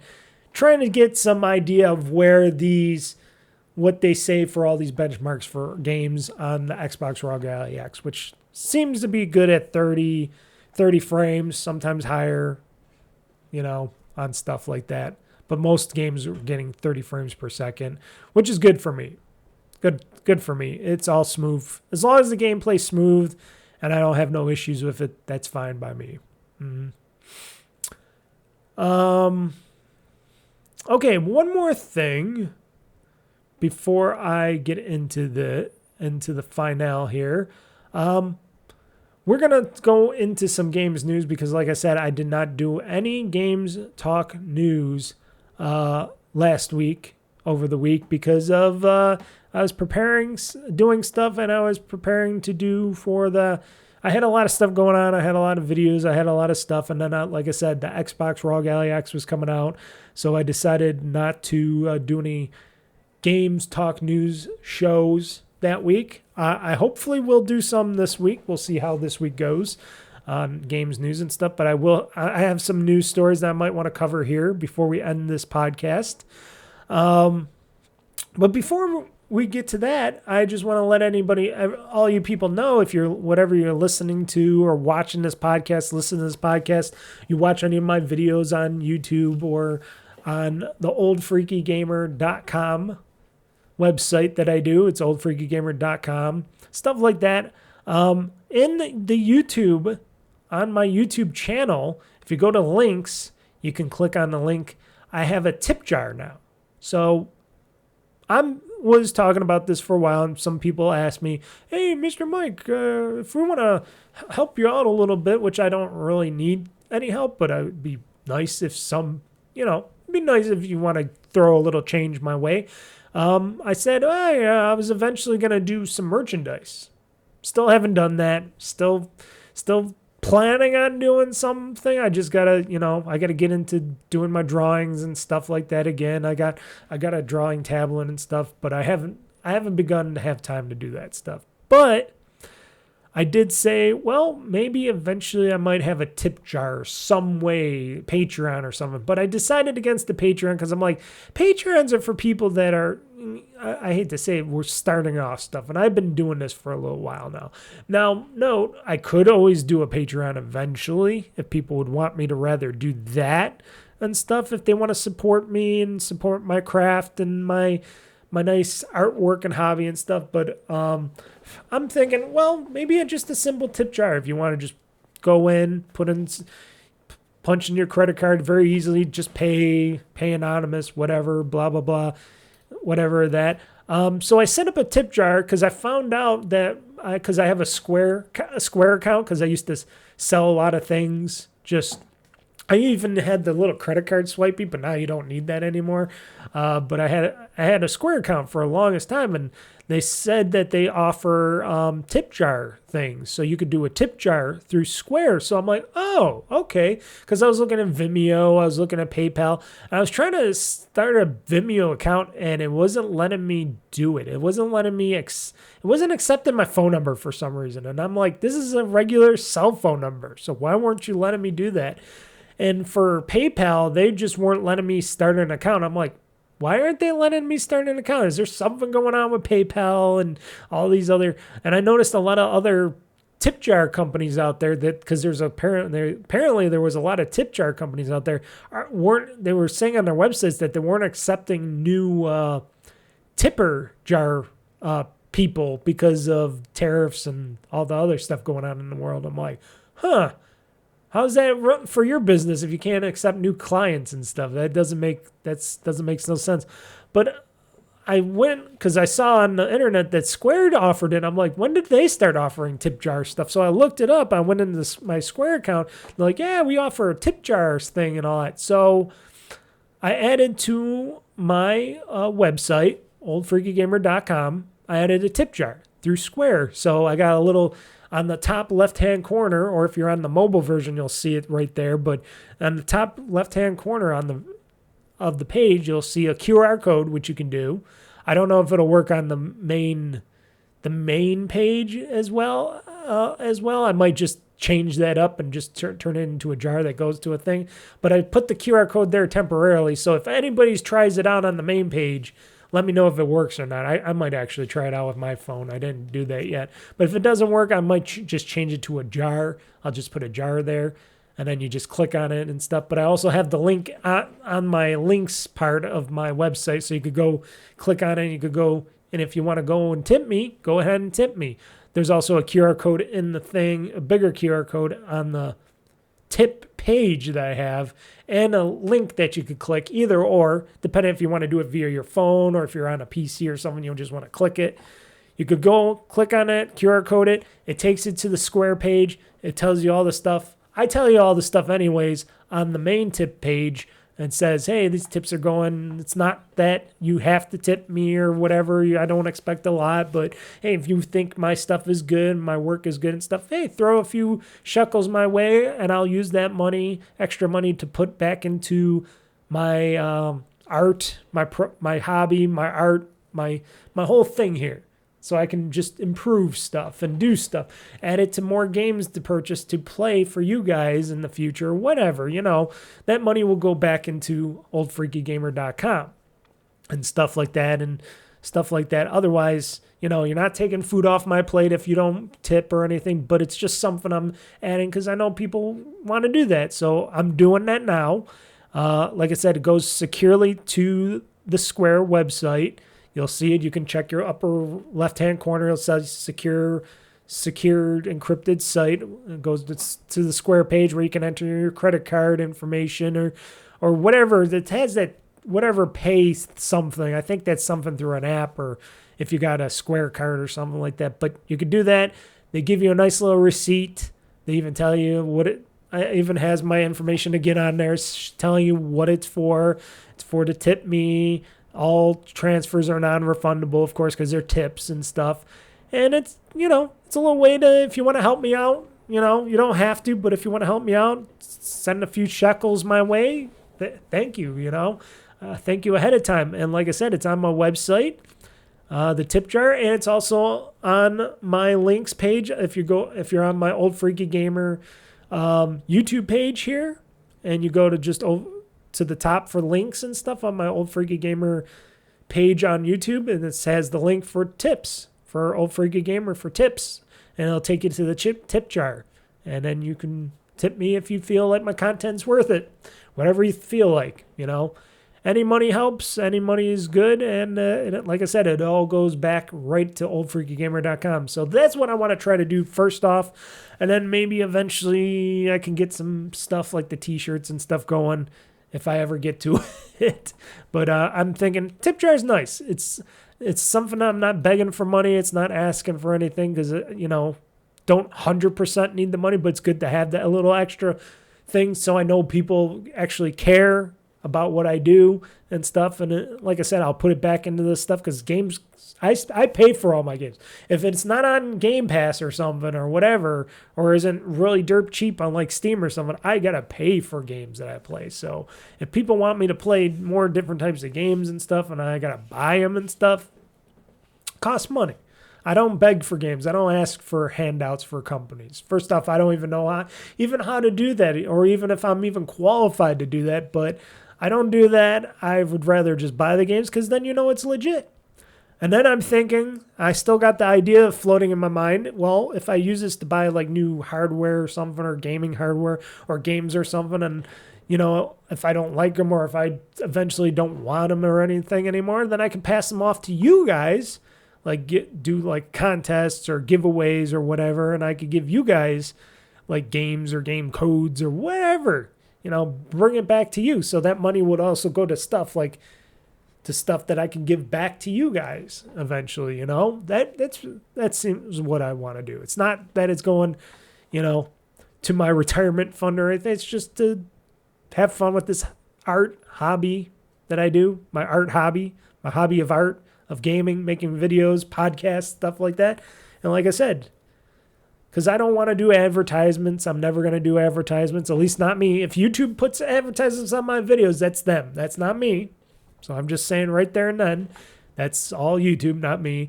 I won't put advertisements in my podcast, at least for me. I don't know if Spotify or anybody sneaks in advertisements or anything during the podcast or anything. I couldn't tell you.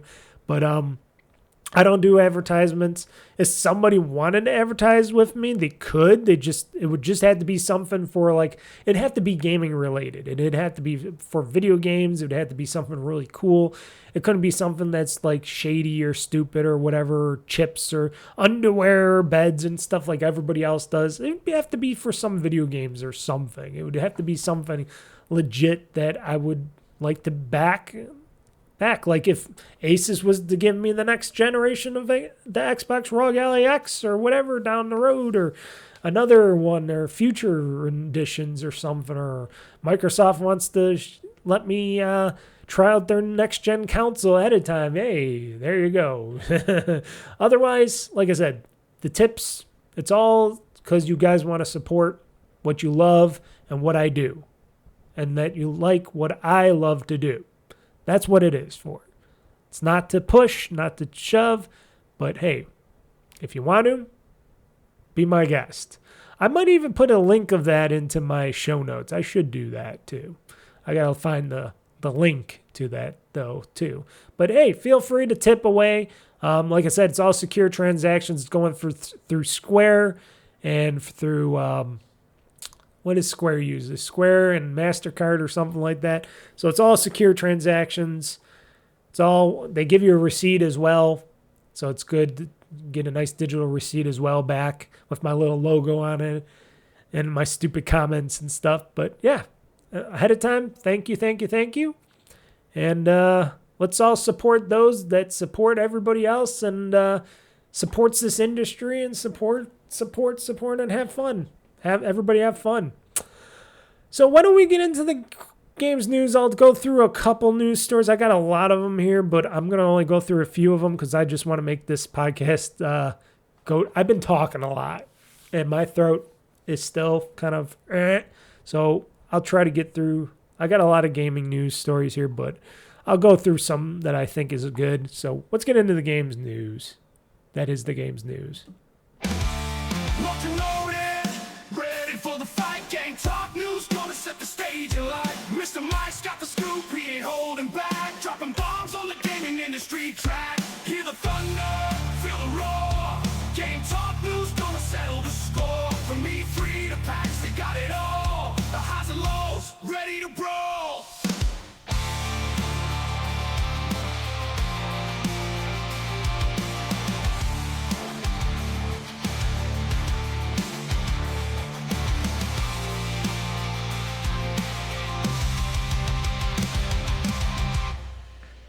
And that is the games news music. I had to look at something on my phone there for a second. Got some emails. So talking about the whole Microsoft Xbox debacle and how everybody's been talking about in the news lately about how, is the Xbox going to be in stores anymore? Is Xbox going to be a console anymore? Blah, blah, blah, blah, blah in the future. I still think that the Xbox as a brand of a hardware is going to be eventually changing a bit. Now, if that's going to be having hardware going forward, I think maybe they might eventually just transition to just being a software company like a Sega. Like Sega used to make consoles and games, and now they're just a software company. I think that's might where it's gonna head, but still, as a company, Xbox is still trying to make hardware, at least as they say. Now, like I said, I don't know if that hardware is gonna be anything special, and the pricing is gonna have to be, and it's gonna be expensive as shit, as we all think it's gonna be. So I don't have no faith in it. I'm sorry to say, but otherwise, consoles are leaving store shelves. Now, we all heard about Costco. They're not having new Xboxes coming on store shelves. That's because of a bunch of things. Mainly, I heard the best reporting I heard about that was because of their return policy. Costco has a very good return policy, and they want to be able to send products back to companies that aren't sold or are damaged or whatever in any way. And Microsoft is not the best company that likes to have stuff returned, as returnables and stuff. So there were some issues with that. Plus the fact that the Xbox is like a lot more expensive than it used to be by hundreds of dollars. That's another reason that they don't want to keep them on store shelves, because it is already a semi-loss leader for companies like, Costco and stuff to sell these units, and they don't make much off of them. So why would you have an expensive box that's not selling because people don't want to spend $700+ on the console, or $500 to $700 on a console out there nowadays? Because consoles were never supposed to be that expensive, but they just went crazy, and because people want pushing for higher graphics and fidelity, speed, etc., and then people want more and more and more. They're not understanding that hardware costs go up, and then yes, tariffs and other economical things going on in the world. I'm not just saying tariffs, but you got China doing their worst to hold people back from getting new technology and stuff from their mineral resources and stuff like that, and all the other stuff. But yes, Costco is like one of the people that are not going to have Xboxes in their stores. Then you got, like, people are talking about Walmart and Target. They're not really removing anything because I still see them in my area. I still see them on my website available in my stores, in my local Target and Walmart stores. And I did go into my local Best Buy when I picked up my Xbox ROG Ally X, and there was a ton. There was about 12 of each of my Xbox Series X's and Xbox Series S's there, even though they were very highly priced. But there's like 12 of each in store. I didn't check out the software. A lot of people are going to buy their software digital anyways nowadays, or you're going to buy it from probably like Amazon or some other third party to get your software for your Xbox or whatever. But otherwise, they're still selling consoles at like Best Buy and stuff. I heard otherwise that Sam's Club was also discontinuing Xboxes at their part, which is owned by Walmart. Sam's Club is Walmart, so maybe big box places like Sam's Club and stuff, of course, are going to get rid of stuff like that. But they're not going away, at least not yet. But they're going to be harder to find because they are expensive to make and to distribute. And, of course, they're expensive to sell, and a lot of people aren't going to buy them anyways. So, and, of course, they're talking about releasing another next-gen Xbox down the road, which... in this next story, they're talking about the next gen rumored to surpass PlayStation 6 in power. In this article from Moore's Law is Dead, which everybody's been commenting on, because I guess this was this place that everybody was reading their news from, so I'm getting it there too. That suggests that the next generation Xbox could be significantly more powerful than the upcoming PlayStation 6. According to reports, the console will use the AMD Magnus APU, which will be the largest APU ever installed in a gaming console. This move is expected to give Xbox an edge in performance, though it could also make the console way more expensive, which if you're thinking about prices now and you're thinking about this Magnus APU graphics CPU APU chip, yes, that's going to make things more expensive. And it's going to also game companies aren't going to utilize that technology. They're not going to push that stuff. And even if they do, that means game making is going to be more expensive. It's all downfall from that. It's companies and game companies and console manufacturers and everybody. It's the whole industry, except for Nintendo, in a way, let's just say. It's most of the industry pushing for fidelity, higher graphics, higher this, more.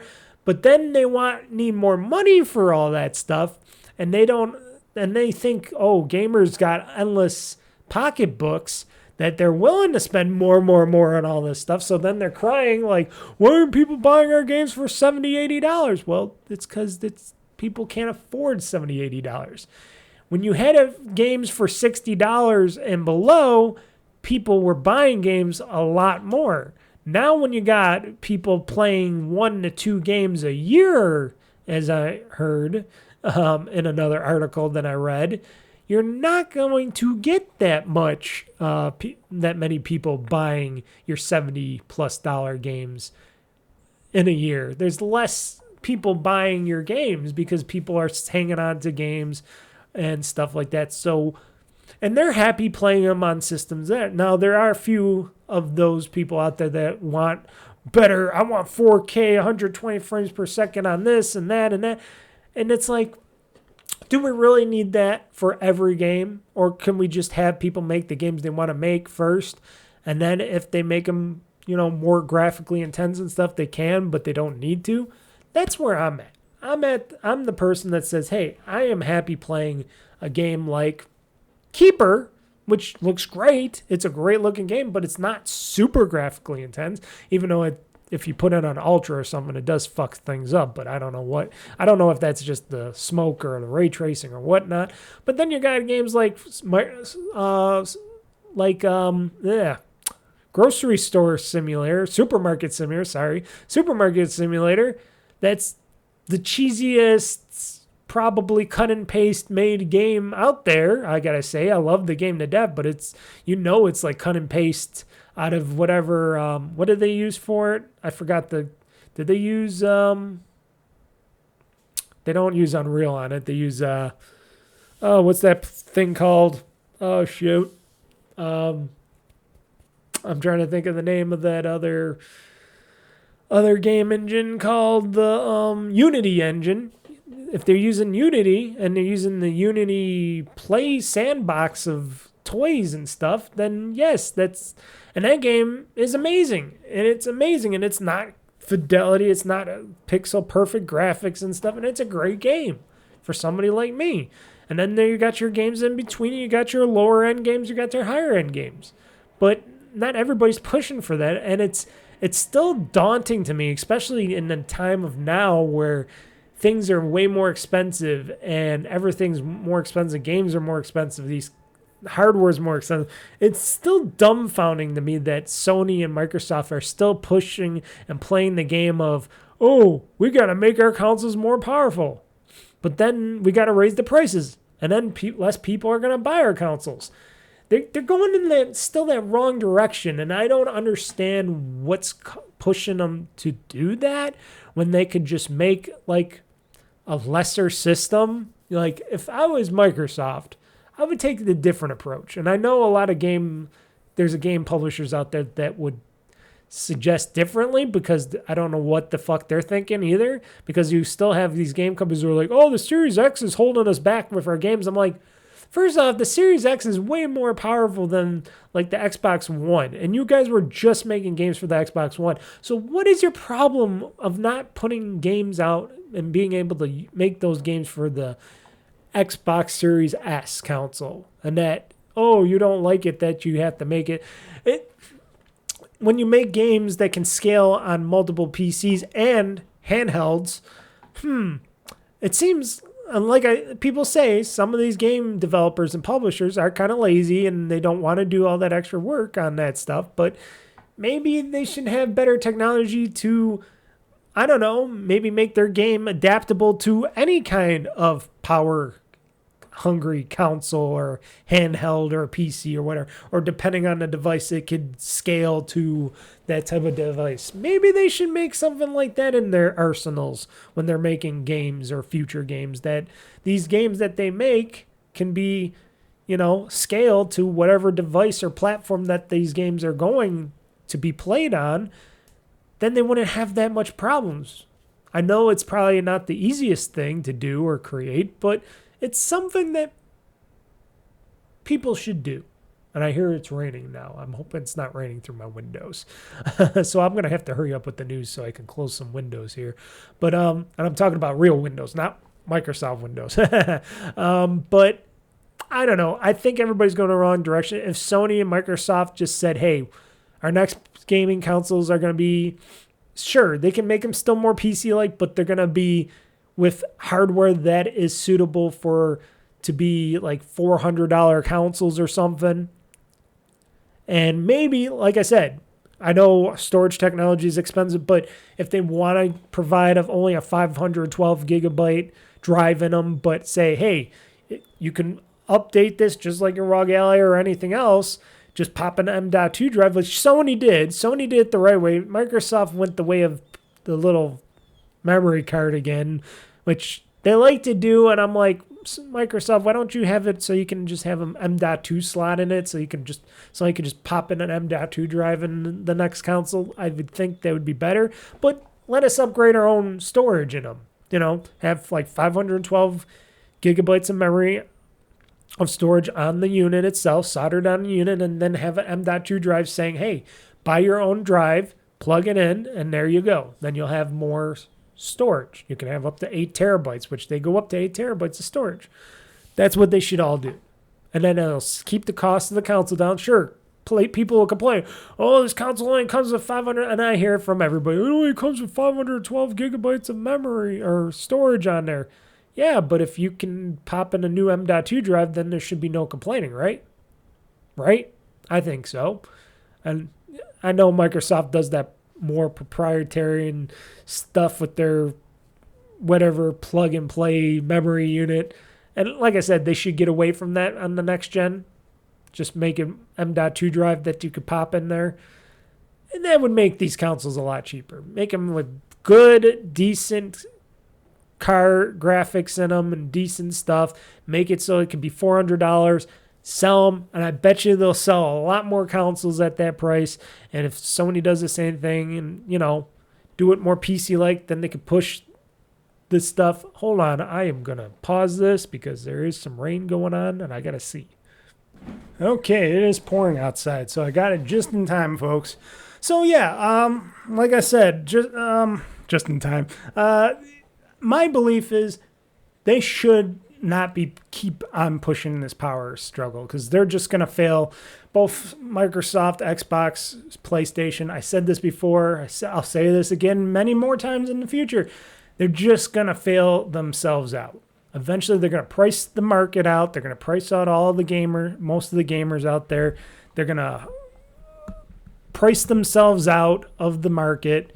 And more people are going to maybe eventually go to handhelds and PC because they'll be a lot cheaper to do. Or more people are just not going to buy and play games. And it's just dumbfounding. Now, sure, you can have once in a while, and I said this, once in a while have these big games like a Grand Theft Auto or something come out once in a great while to utilize that. But don't always focus on that. But the industry still focuses on gotta go big or go home and all this other stuff. And it's like, they're not reading the market. They're not understanding what people are going at. And a lot of people out there, a lot of gamers even, are just crazy in their thinking of what should be happening in the gaming industry. And that's just not what things should be going. This is not the direction that this industry should be heading. It's going in the wrong direction. That's what I think. And it should be a lot different.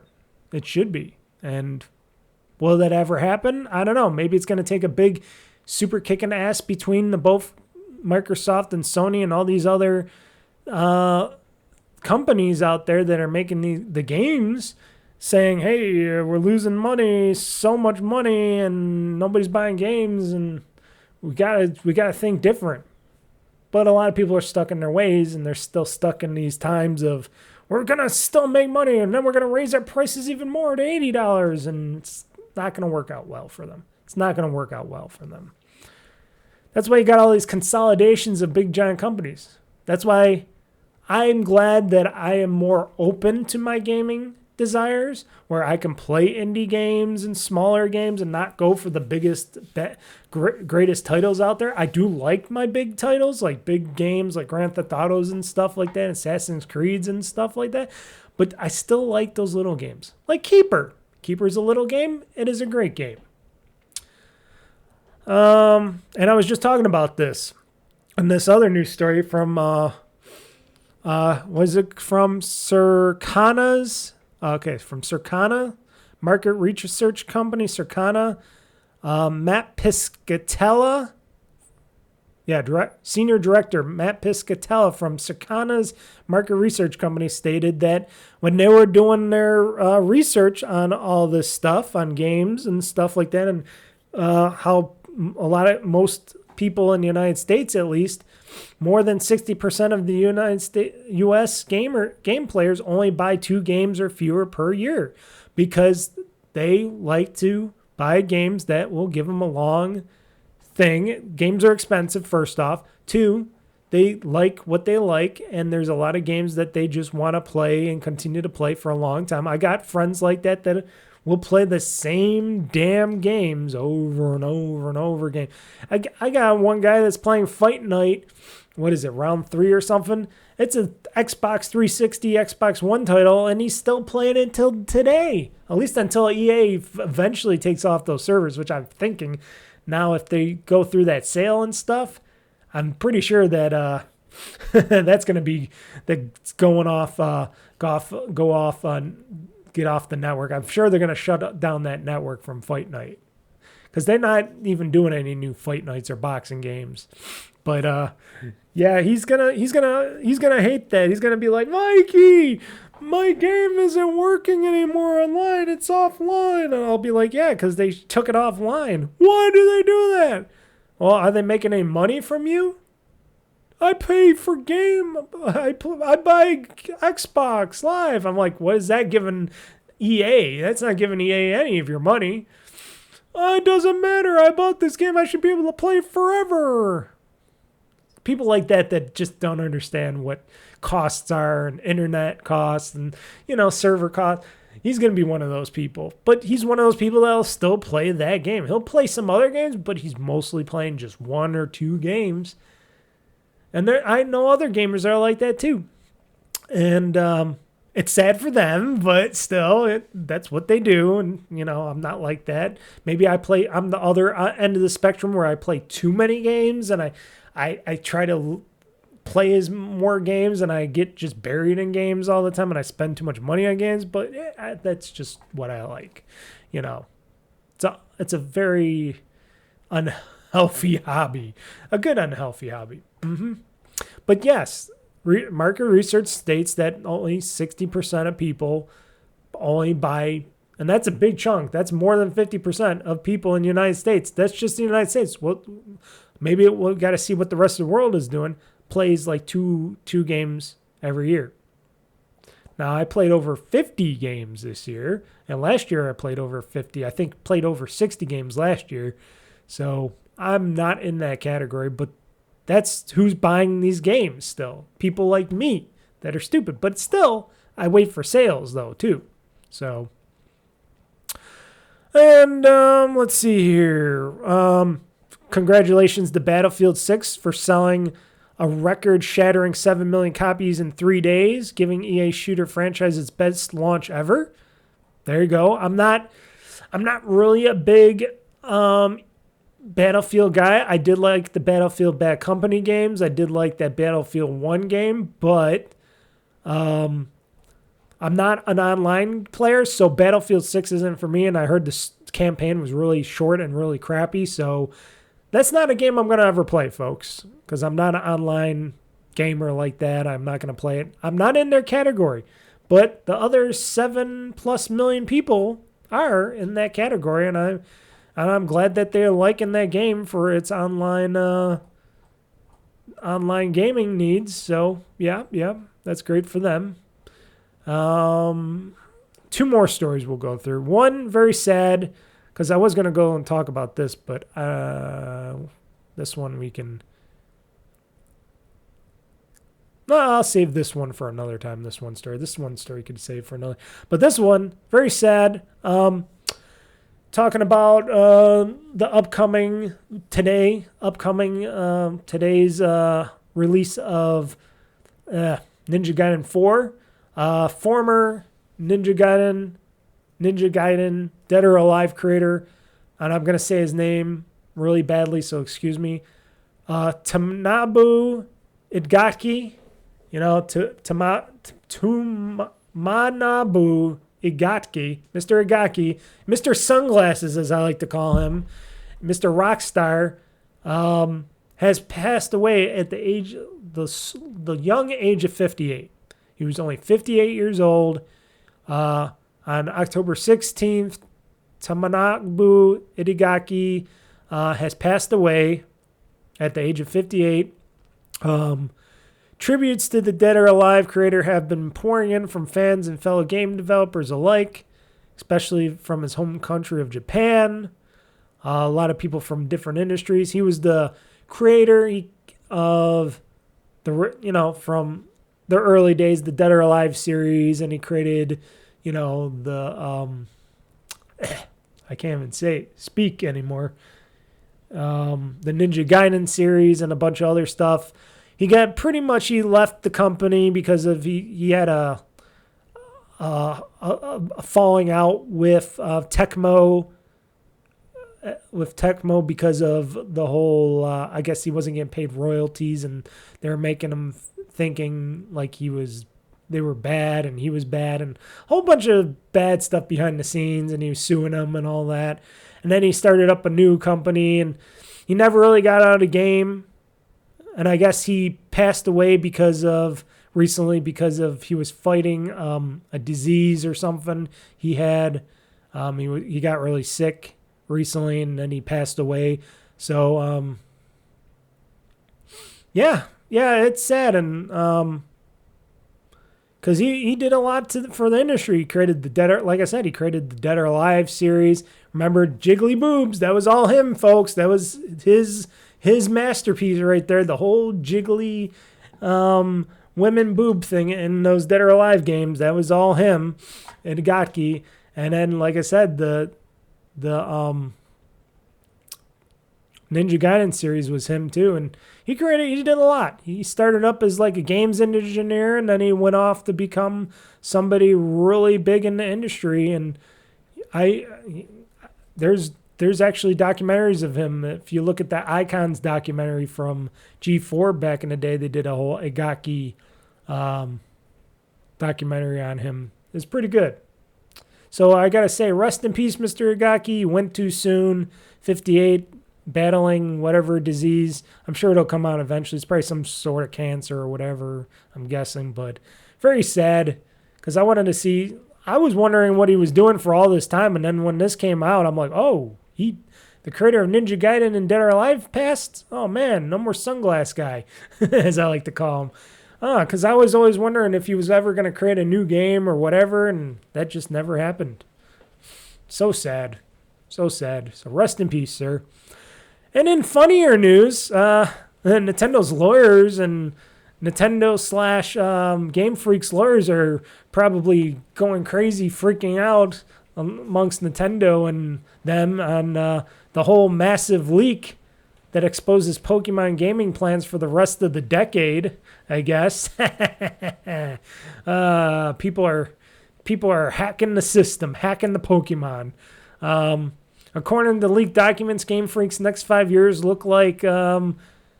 2026 Pokemon Gala Gen 10 Wind and Waves. They got Pokemon 2027, Pokemon Legends, Ringo Galar, 2029, Project Seed, 2030, Generation 11 of Pokemon.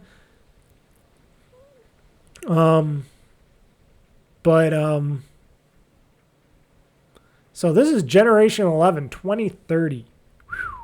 Wow.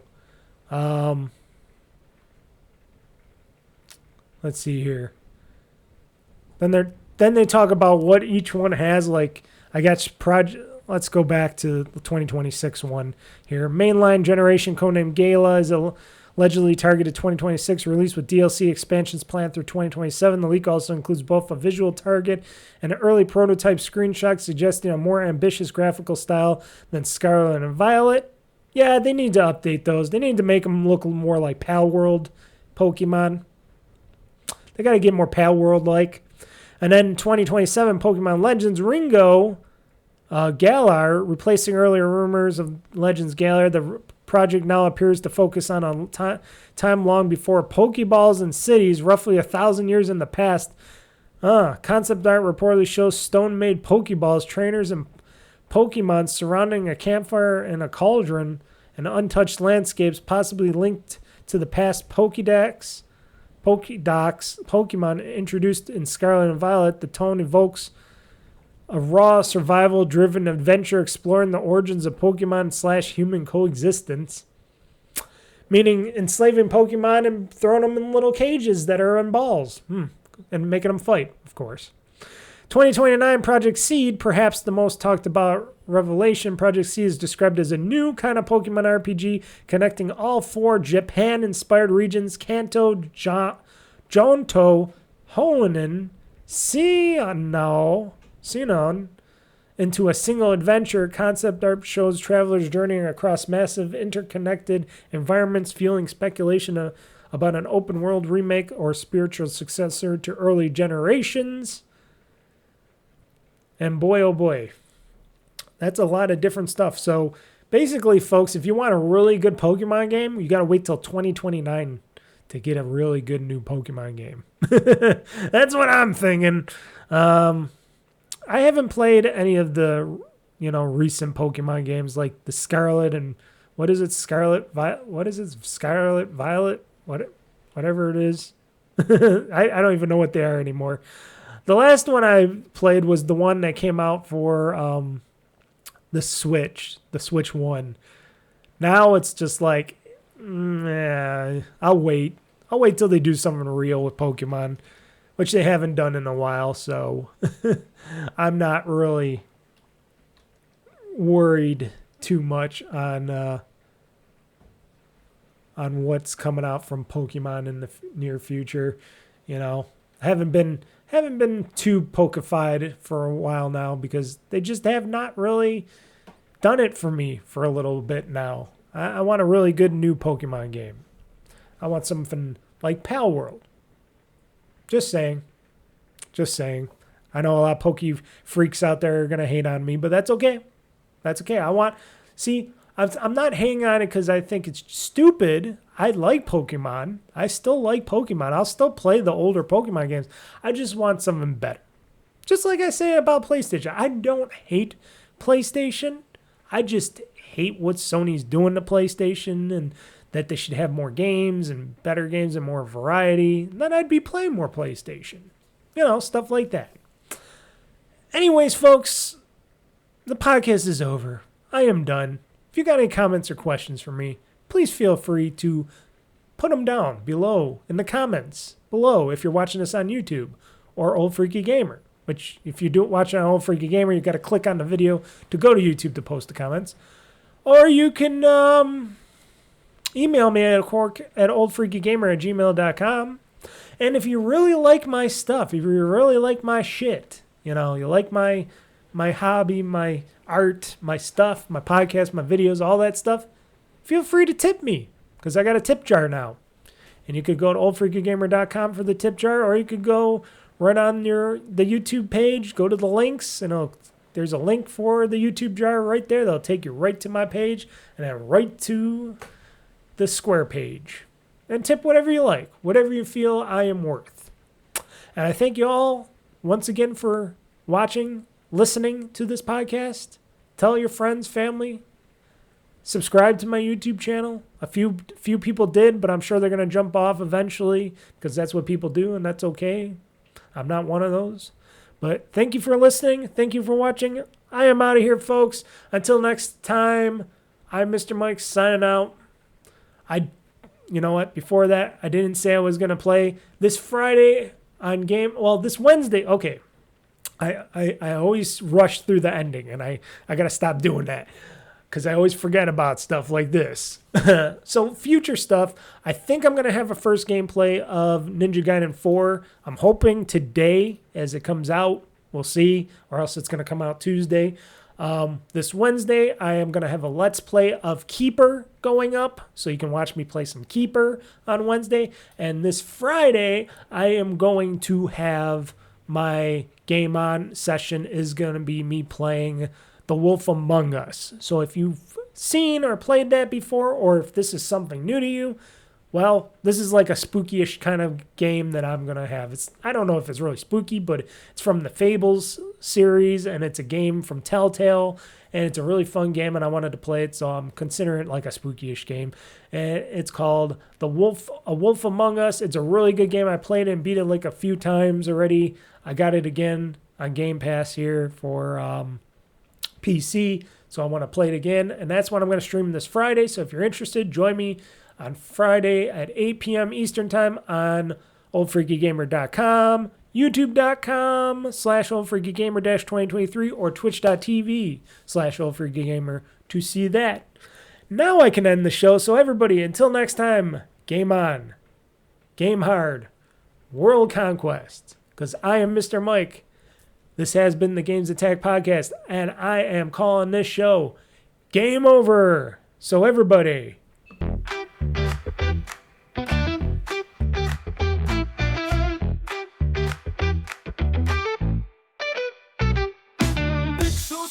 neon bright, old freaky gamer plays all night. Joystick in one hand, fries in the other. He's the king of one more level, brother. Press start, he's in the zone. His throne's a squeaky chair alone. Old freaky gamer, he's got the knack. Blasting through the game's attack. Level up and don't look back. Old freaky gamer on the track. 8-bit dreams and a 16-bit past. His reflex is slow, but his will is fast. Button mashing like a man possessed. High score chasing, he's obsessed. Game over.